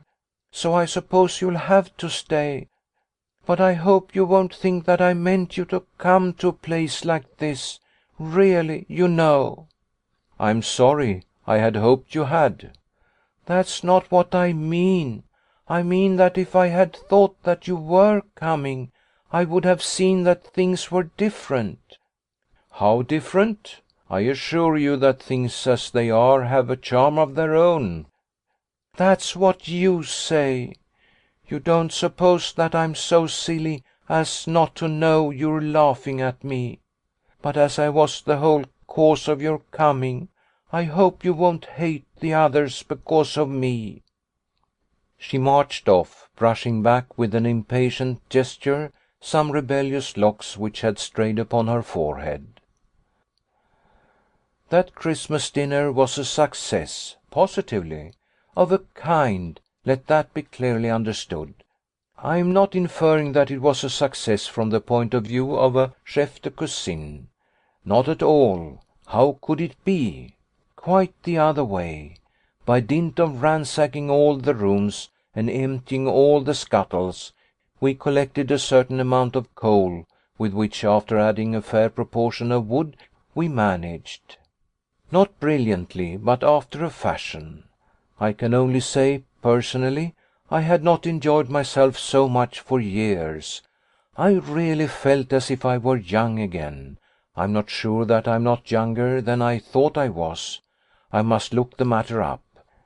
And after all, even if one be, say, 40, one need not be absolutely an ancient. Madge herself said that I had been like a right hand to her. She did not know what she would have done without me. Looking back, I cannot but think that if we had attempted to prepare fewer dishes, something might have been properly cooked. It was a mistake to stuff the turkey with sage and onions, but as Bessie did not discover that she had been manipulating the wrong bird until the process of stuffing had been completed, it was felt that it might be just as well to let it rest. Unfortunately, it turned out that some thyme, parsley, mint, and other things had got mixed up with the sage, which gave the creature quite a peculiar flavour. But as it came to table nearly raw and as tough as hickory, it really did not matter. My experience of that day teaches me that it is not easy to roast a large goose on a small oil stove. The dropping fat caused the flame to give out a strong smelling and a most unpleasant smoke. Rupert, who had charge of the operation, affirmed that it would be all right in the end. But by the time the thing was served, it was as black as my hat. Rupert said that it was merely brown, but the brown was of a sooty hue, and it reeked of paraffin. We had to have it deposited in the ash bin. I dare say that the beef would not have been bad if someone had occasionally turned it, and if the fire would have burned clear. As it was charred on one side and raw on the other, and smoked all over. The way in which the odour and taste of smoke permeated everything was amazing. The plum pudding came to the table in the form of soup, and the mince pies were nauseous. Something had got into the crust, or mincemeat or something, which there, at any rate, was out of place. Luckily we came upon a tin of corned beef in a cupboard, and with the aid of some bread and cheese and other odds and ends we made a sort of picnic. Incredible though it may seem, I enjoyed it. If there was anywhere a merrier party than we were, I should like to know where it was to be found. It must have been a merry one. When I produced the presents in which a happy inspiration had urged me to invest, the enthusiasm reached a climax. I believe that is the proper form of words which I ought to use. As I watched the pleasure of those youngsters, I felt as if I were myself a boy again. That was my first introduction to a lively family. They came up to the description they had given of themselves. I speak from knowledge, for they have been my acquaintances now some time. More than acquaintances, friends, the dearest friends I have. At their request I took their affairs in hand, Madge informally passing her trusteeship on to me. Things are very different with them now. The house is spick and span. There is an excellent staff of servants. Hangerdine is as comfortable a home as there is in England. I have spent many a happy Christmas under its hospitable roof since then. The boys are out in the world, after passing with honour through school and college. The girls are going out into the world also. Bessie is actually married. Madge is married too. She is Mrs. Christopher. That is the part of it all which I find is hardest to understand. To have told myself my whole life long that the name of my ideal woman would be Madge, and to have won that woman for my own at last.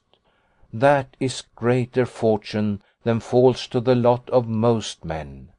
I thought that I was beyond that kind of thing, that I was too old, but Madge seemed to think that I was young enough, and she thinks so still. And now there is a little Madge, who is big enough to play havoc with the sheets of paper on which I have been scribbling, to whom one day this tale will have to be told.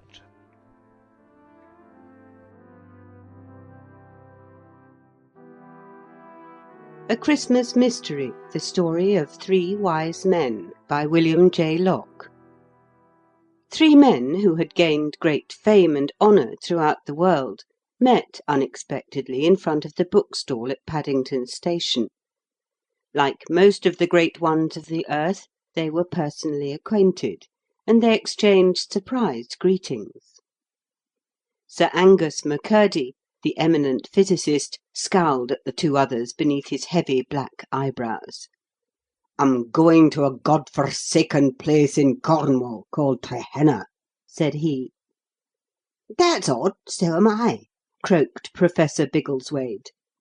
He was a little untidy man, with round spectacles, a fringe of greyish beard, and a weak, rasping voice, and he knew more of Assyriology than any man, living or dead.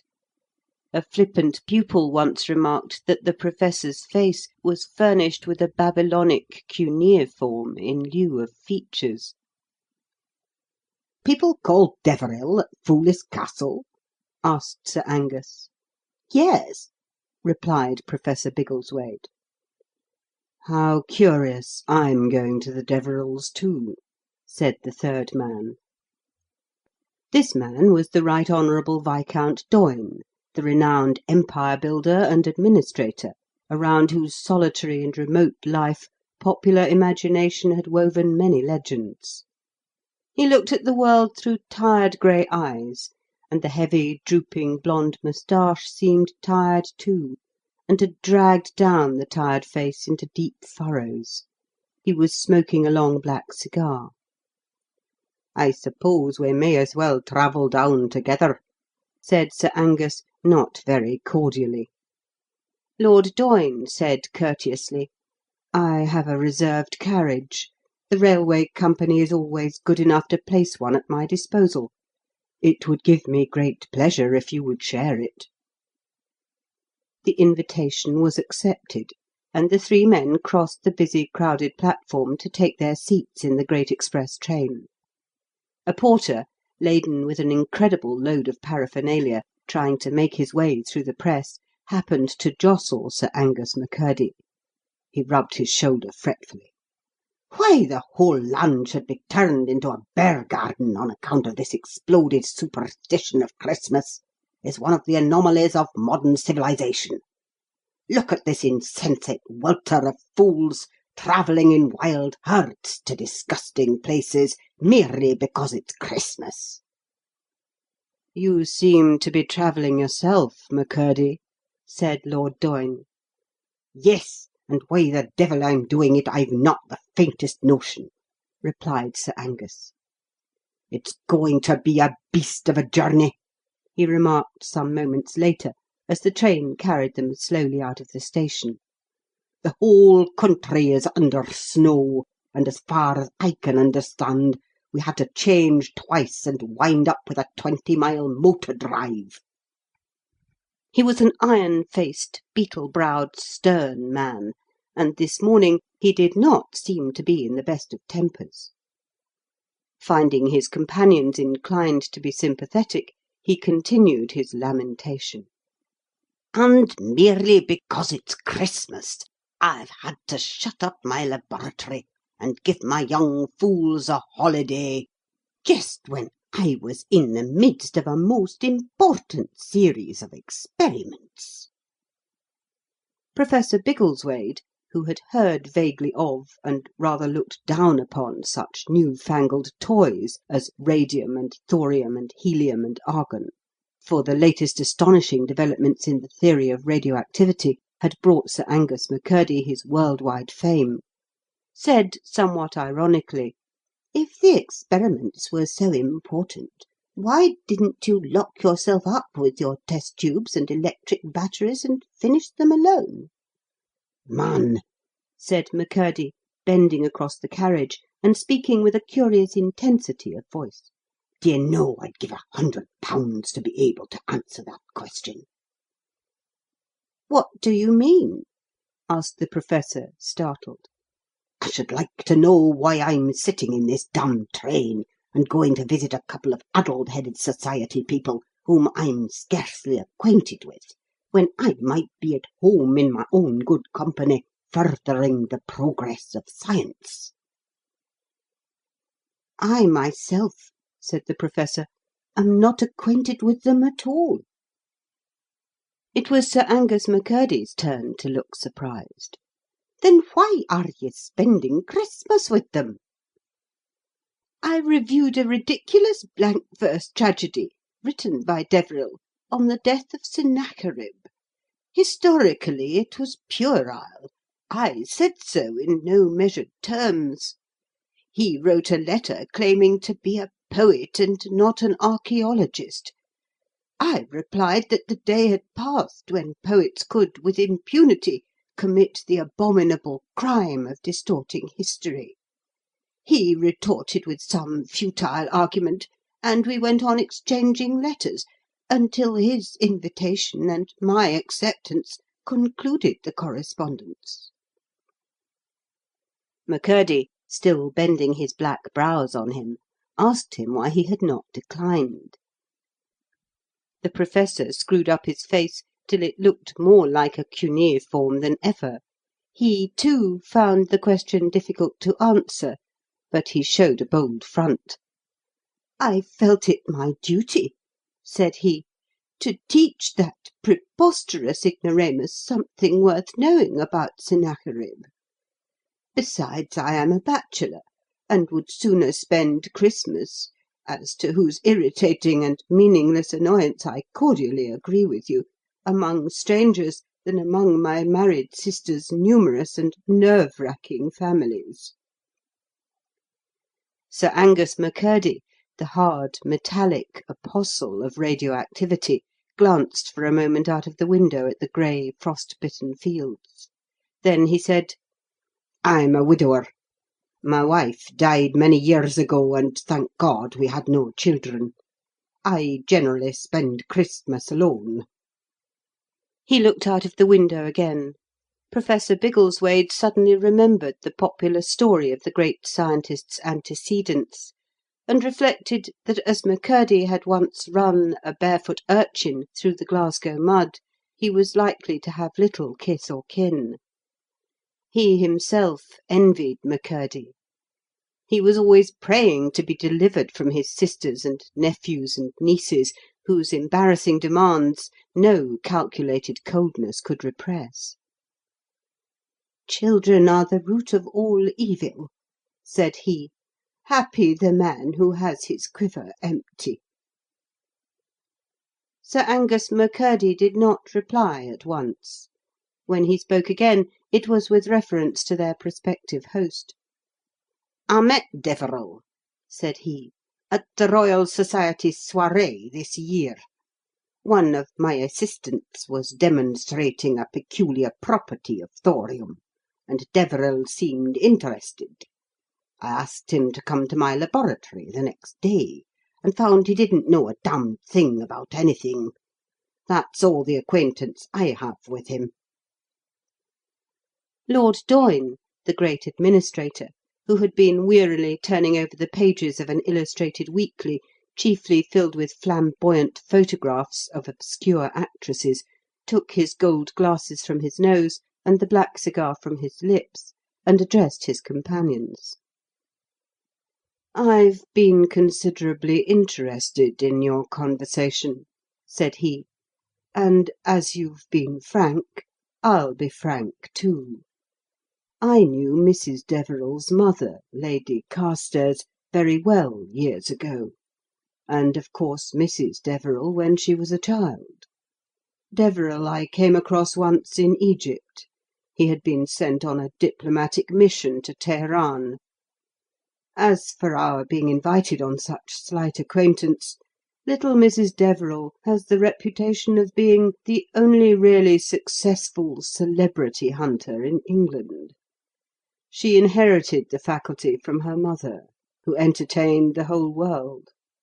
We're sure to find archbishops and eminent actors and illustrious divorcees asked to meet us. That's one thing. But why I, who loathe country-house parties and children and Christmas as much as Biggleswade, am going down there to-day, I can no more explain than you can. It's a devilish odd coincidence." The three men looked at one another. Suddenly McCurdy shivered and drew his fur coat around him. "I'll thank you," said he, "to shut that window." "It is shut," said Doyne. "It's just uncanny," said McCurdy, looking from one to the other. "What?" asked Doyne. "Nothing, if you didn't feel it." "There did seem to be a sudden draught," said Professor Biggleswade. "But as both window and door are shut, it could only be imaginary." "It wasn't imaginary," muttered McCurdy. Then he laughed harshly. "My father and mother came from Cromarty," he said with apparent irrelevance. "That's the Highlands," said the Professor. "Aye," said McCurdy. Lord Doyne said nothing, but tugged at his moustache and looked out of the window as the frozen meadows and bits of river and willows raced past. A dead silence fell on them. McCurdy broke it with another laugh, and took a whisky flask from his handbag. "Have a nip?" "Thanks, no," said the Professor. "I have to keep to a strict dietary, and I only drink hot milk and water, and of that sparingly. I have some in a thermos bottle." Lord Doyne also declining the whisky, McCurdy swallowed a dram and declared himself to be better. The Professor took from his bag a foreign review, in which a German sciolist had dared to question his interpretation of a Hittite inscription. Over the man's ineptitude he fell asleep and snored loudly. To escape from his immediate neighbourhood, McCurdy went to the other end of the seat and faced Lord Doyne, who had resumed his gold glasses and his listless contemplation of obscure actresses. McCurdy lit a pipe, Doyne another black cigar. The train thundered on. Presently they all lunched together in the restaurant car. The windows steamed, but here and there through a wiped patch of pane a white world was revealed. The snow was falling. As they passed through Westbury, McCurdy looked mechanically for the famous white horse carved into the chalk of the down, but it was not visible beneath the thick covering of snow. "It'll be just like this all the way to Gehenna. Trehenna, I mean," said McCurdy. Doyne nodded.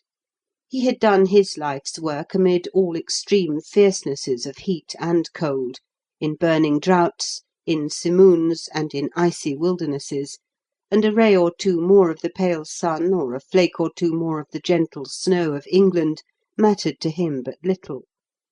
But Biggleswade rubbed the pane with his table napkin and gazed apprehensively at the prospect.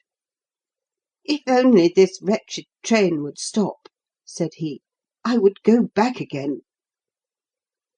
And he thought how comfortable it would be to sneak home again to his books, and thus elude not only the Deverells, but the Christmas jollities of his sisters' families, who would think him miles away. But the train was timed not to stop till Plymouth, 235 miles from London, and thither was he being relentlessly carried. Then he quarrelled with his food, which brought a certain consolation. The train did stop, however, before Plymouth, indeed before Exeter. An accident on the line had dislocated the traffic.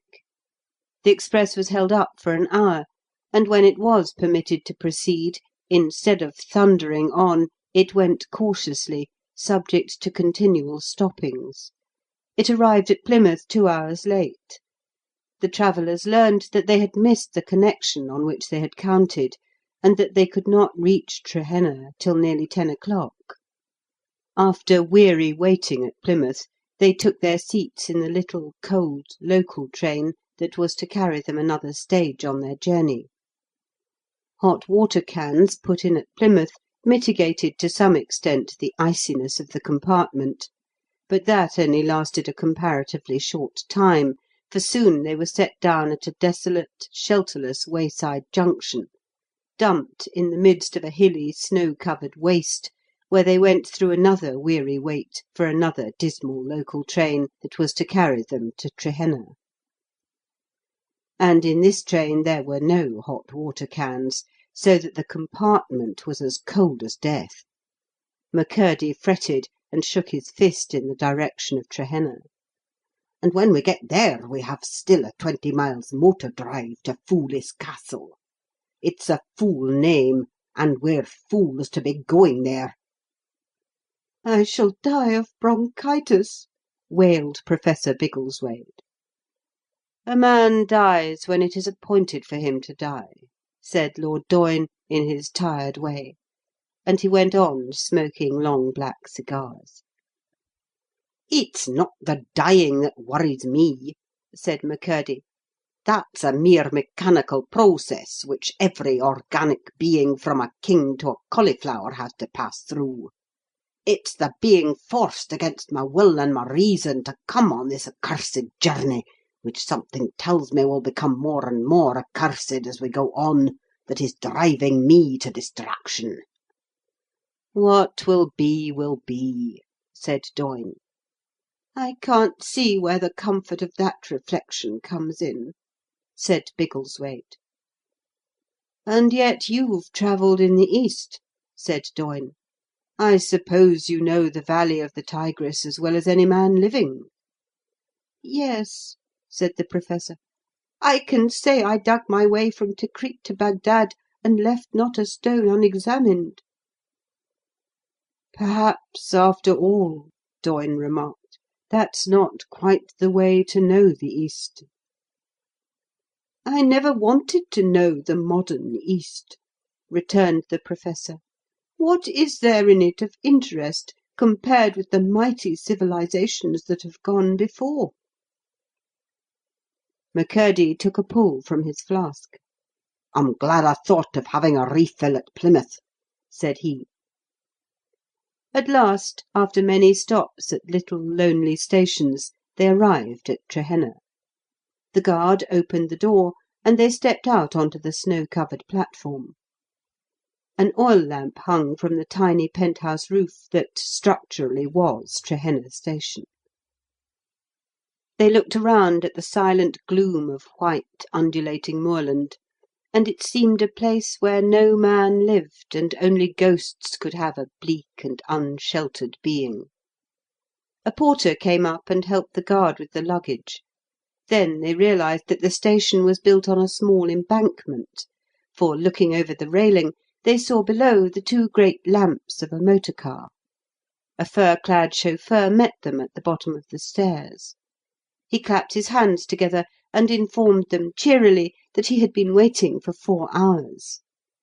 It was the bitterest winter in these parts within the memory of man, said he, and he himself had not seen snow there for 5 years.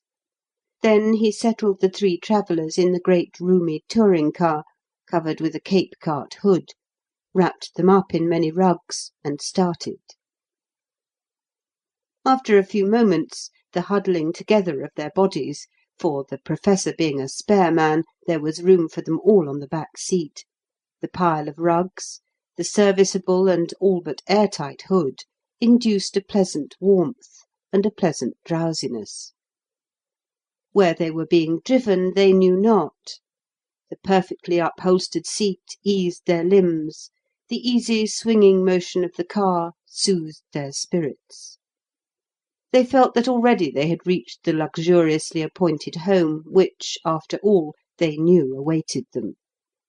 McCurdy no longer railed. Professor Biggleswade forgot the dangers of bronchitis, and Lord Doyne twisted the stump of a black cigar between his lips without any desire to relight it.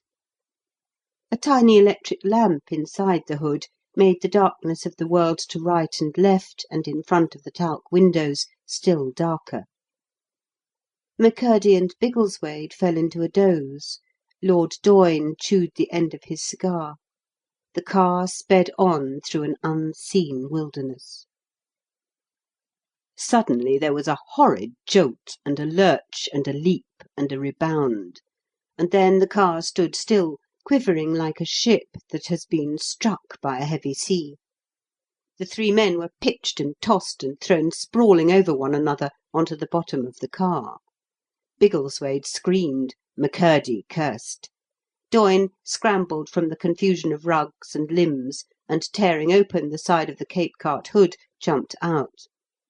The chauffeur had also just leapt from his seat. It was pitch dark, save for the great shaft of light down the snowy road, cast by the acetylene lamps. The snow had ceased falling. "What's gone wrong?" "It sounds like the axle," said the chauffeur ruefully. He unshipped a lamp and examined the car, which had wedged itself against a great drift of snow on the off side. Meanwhile, McCurdy and Biggleswade had alighted. "Yes, it's the axle," said the chauffeur. "Then we're done," remarked Doyne. "I'm afraid so, my lord." "What's the matter? Can't we get on?" asked Biggleswade in his querulous voice. McCurdy laughed. "How can we get on with a broken axle? The thing's as useless as a man with a broken back. Gad, I was right. I said it was going to be an infernal journey." The little Professor wrung his hands. "But what's to be done?" he cried. "Tramp it," said Lord Doyne, lighting a fresh cigar. "It's 10 miles," said the chauffeur. "It would be the death of me," the Professor wailed. "I utterly refuse to walk 10 miles through a polar waste with a gouty foot," McCurdy declared wrathfully. The chauffeur offered a solution of the difficulty. He would set out alone for Foulis Castle. 5 miles farther on was an inn where he could obtain a horse and trap, and would return for the 3 gentlemen with another car. In the meanwhile, they could take shelter in a little house which they had just passed, some half-mile up the road. This was agreed to. The chauffeur went on cheerily enough with a lamp, and the 3 travellers, with another lamp, started off in the opposite direction. As far as they could see, they were in a long, desolate valley, a sort of no-man's land, deathly silent. The eastern sky had cleared somewhat, and they faced a loose wrack through which one pale star was dimly visible. "I'm a man of science," said McCurdy, as they trudged through the snow, "and I dismiss the supernatural as contrary to reason. But I have Highland blood in my veins that plays me exasperating tricks. My reason tells me that this place is only a commonplace moor, yet it seems like a valley of bones, haunted by malignant spirits who have lured us here to our destruction. There's something guiding us now. It's just uncanny." "Why on earth did we ever come?" croaked Biggleswade. Lord Doyne answered, "The Koran says, 'Nothing can befall us but what God hath destined for us.' So why worry?" "Because I'm not a Mohammedan," retorted Biggleswade. "You might be worse," said Doyne. Presently the dim outline of the little house grew perceptible. A faint light shone from the window. It stood unfenced by any kind of hedge or railing, a few feet away from the road in a little hollow beneath some rising ground. As far as they could discern in the darkness when they drew near, the house was a mean, dilapidated hovel. A guttering candle stood on the inner sill of the small window, and afforded a vague view into a mean interior. Doyne held up the lamp so that its rays fell full on the door. As he did so, an exclamation broke from his lips, and he hurried forward, followed by the others. A man's body lay huddled together on the snow by the threshold. He was dressed like a peasant in old corduroy trousers and a rough coat, and a handkerchief was knotted round his neck. In his hand he grasped the neck of a broken bottle. Doyne set the lamp on the ground, and the 3 bent down together over the man. Close by the neck lay the rest of the broken bottle, whose contents had evidently run out into the snow. "Drunk?" asked Biggleswade. Doyne felt the man, and laid his hand on his heart. "No," said he. "Dead." McCurdy leapt to his full height. "I told you the place was uncanny," he cried. "It's fey." Then he hammered wildly at the door. There was no response. He hammered again till it rattled. This time a faint, prolonged sound, like the wailing of a strange sea creature, was heard from within the house. McCurdy turned round, his teeth chattering. "Did ye hear that, Doyne?" "Perhaps it's a dog," said the Professor. Lord Doyne, the man of action, pushed them aside and tried the door handle. It yielded, the door stood open, and the gust of cold wind entering the house extinguished the candle within. They entered, and found themselves in a miserable stone-paved kitchen, furnished with poverty-stricken meagreness. A wooden chair or two, a dirty table, some broken crockery, old cooking utensils, a fly-blown Missionary Society almanac, and a fireless grate. Doyne set the lamp on the table. "We must bring him in," said he. They returned to the threshold, and as they were bending over to grip the dead man, the same sound filled the air, but this time louder, more intense, a cry of great agony.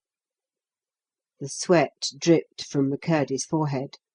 They lifted the dead man and brought him into the room, and after laying him on a dirty strip of carpet, they did their best to straighten the stiff limbs. Biggleswade put on the table a bundle which he had picked up outside. It contained some poor provisions, a loaf, a piece of fat bacon, and a paper of tea. As far as they could guess, and as they learned later they guessed rightly, the man was the master of the house, who, coming home blind drunk from some distant inn, had fallen at his own threshold and got frozen to death. As they could not unclasp his fingers from the broken bottle neck, they had to let him clutch it, as a dead warrior clutches the hilt of his broken sword. Then suddenly the whole place was rent with another and yet another long, soul-piercing moan of anguish. "There's a second room," said Doyne, pointing to a door. "The sound comes from there."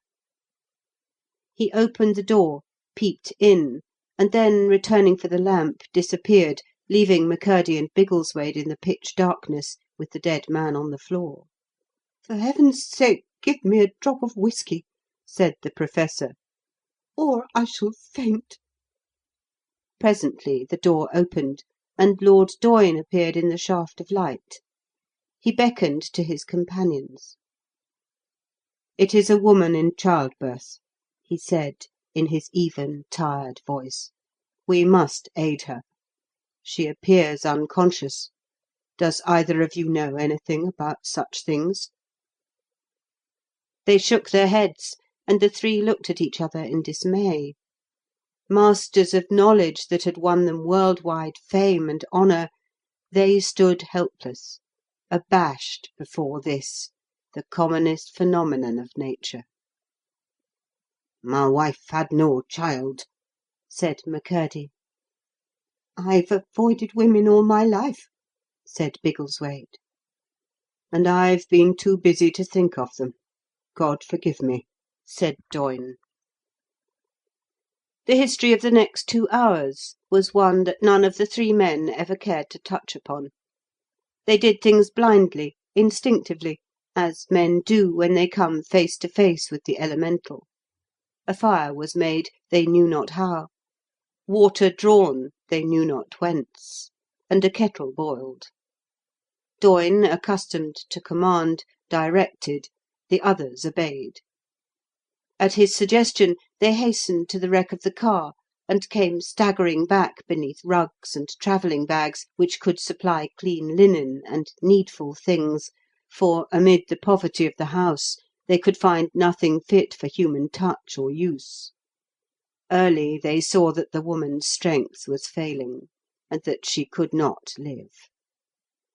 And there, in that nameless hovel, with death on the hearthstone, and death and life hovering over the pitiful bed, The three great men went through the pain and the horror and squalor of birth. And they knew that they had never yet stood before so great a mystery.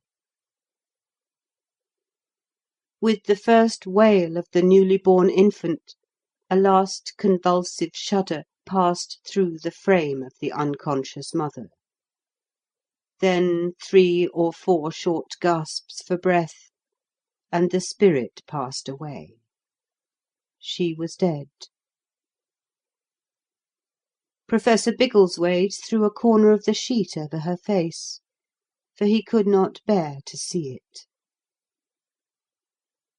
They washed and dried the child, as any crone of a midwife would have done, and dipped a small sponge, which had always remained unused in a cut-glass bottle in Doyne's dressing-bag, in the hot milk and water of Biggleswade's thermos bottle, and put it to his lips. And then they wrapped him up warm in some of their own woollen undergarments, and took him into the kitchen and placed him on a bed made of their fur coats in front of the fire. As the last piece of fuel was exhausted, they took one of the wooden chairs and broke it up and cast it into the blaze. And then they raised the dead man from the strip of carpet and carried him into the bedroom and laid him reverently by the side of his dead wife, after which they left the dead in darkness and returned to the living. And the 3 grave men stood over the wisp of flesh that had been born a male into the world. Then, their task being accomplished, reaction came, and even Doyne, who had seen death in many lands, turned faint. But the others, losing control of their nerves, shook like men stricken with palsy. Suddenly McCurdy cried in a high-pitched voice, "My God, don't you feel it?" and clutched Doyne by the arm. An expression of terror appeared on his iron features. "There, it's here with us!" Little Professor Biggleswade sat on a corner of the table and wiped his forehead. "I heard it. I felt it. It was like the beating of wings." "It's the 4th time," said McCurdy. "The first time was just before I accepted the Deverell's invitation, the second in the railway carriage this afternoon, the third on the way here. This is the 4th." Biggleswade plucked nervously at the fringe of whisker under his jaws, and said faintly, "It's the 4th time up to now. I thought it was fancy." "I have felt it too," said Doyne. "It is the Angel of Death." And he pointed to the room where the dead man and woman lay. "For God's sake, let us get away from this!" cried Biggleswade. "And leave the child to die like the others?" said Doyne. "We must see it through," said McCurdy.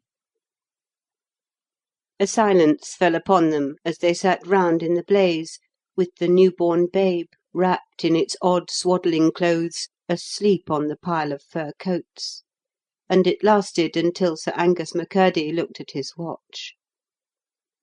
"Good Lord!" said he, "it's 12 o'clock." "Christmas morning," said Biggleswade. "A strange Christmas," mused Doyne. McCurdy put up his hand. "There it is again! The beating of wings!" And they listened like men spellbound. McCurdy kept his hand uplifted and gazed over their heads at the wall, and his gaze was that of a man in a trance, and he spoke, "Unto us a child is born, unto us a son is given." Doyne sprang from his chair, which fell behind him with a crash. "Man, what the devil are you saying?" Then McCurdy rose and met Biggleswade's eyes staring at him through the great round spectacles, and Biggleswade turned and met the eyes of Doyne. A pulsation like the beating of wings stirred the air. The 3 wise men shivered with a queer exaltation. Something strange, mystical, dynamic had happened. It was as if scales had fallen from their eyes, and they saw with a new vision. They stood together humbly, divested of all their greatness, touching one another in the instinctive fashion of children, as if seeking mutual protection, and they looked with one accord, irresistibly compelled, at the child. At last McCurdy unbent his black brows and said hoarsely, "It was not the angel of death, Doyne, but another messenger that drew us here." The tiredness seemed to pass away from the great administrator's face, and he nodded his head with the calm of a man who has come to the quiet heart of a perplexing mystery. "It's true," he murmured. "Unto us a child is born. Unto us a son is given. Unto the three of us." Biggleswade took off his great round spectacles and wiped them. "Gaspar, Melchior, Balthazar. But where are the gold, frankincense, and myrrh?" "In our hearts, man," said McCurdy. The babe cried and stretched its tiny limbs. Instinctively they all knelt down together to discover, if possible, and administer ignorantly to, its wants. The scene had the appearance of an adoration.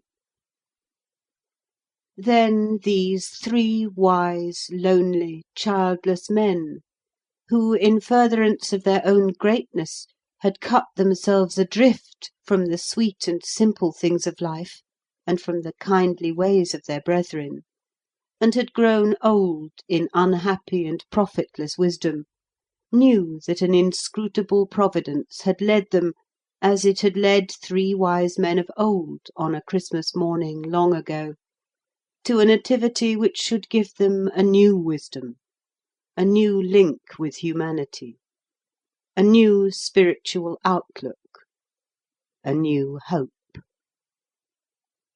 And when their watch was ended, they wrapped up the babe with precious care, and carried him with them, an inalienable joy and possession, into the great world.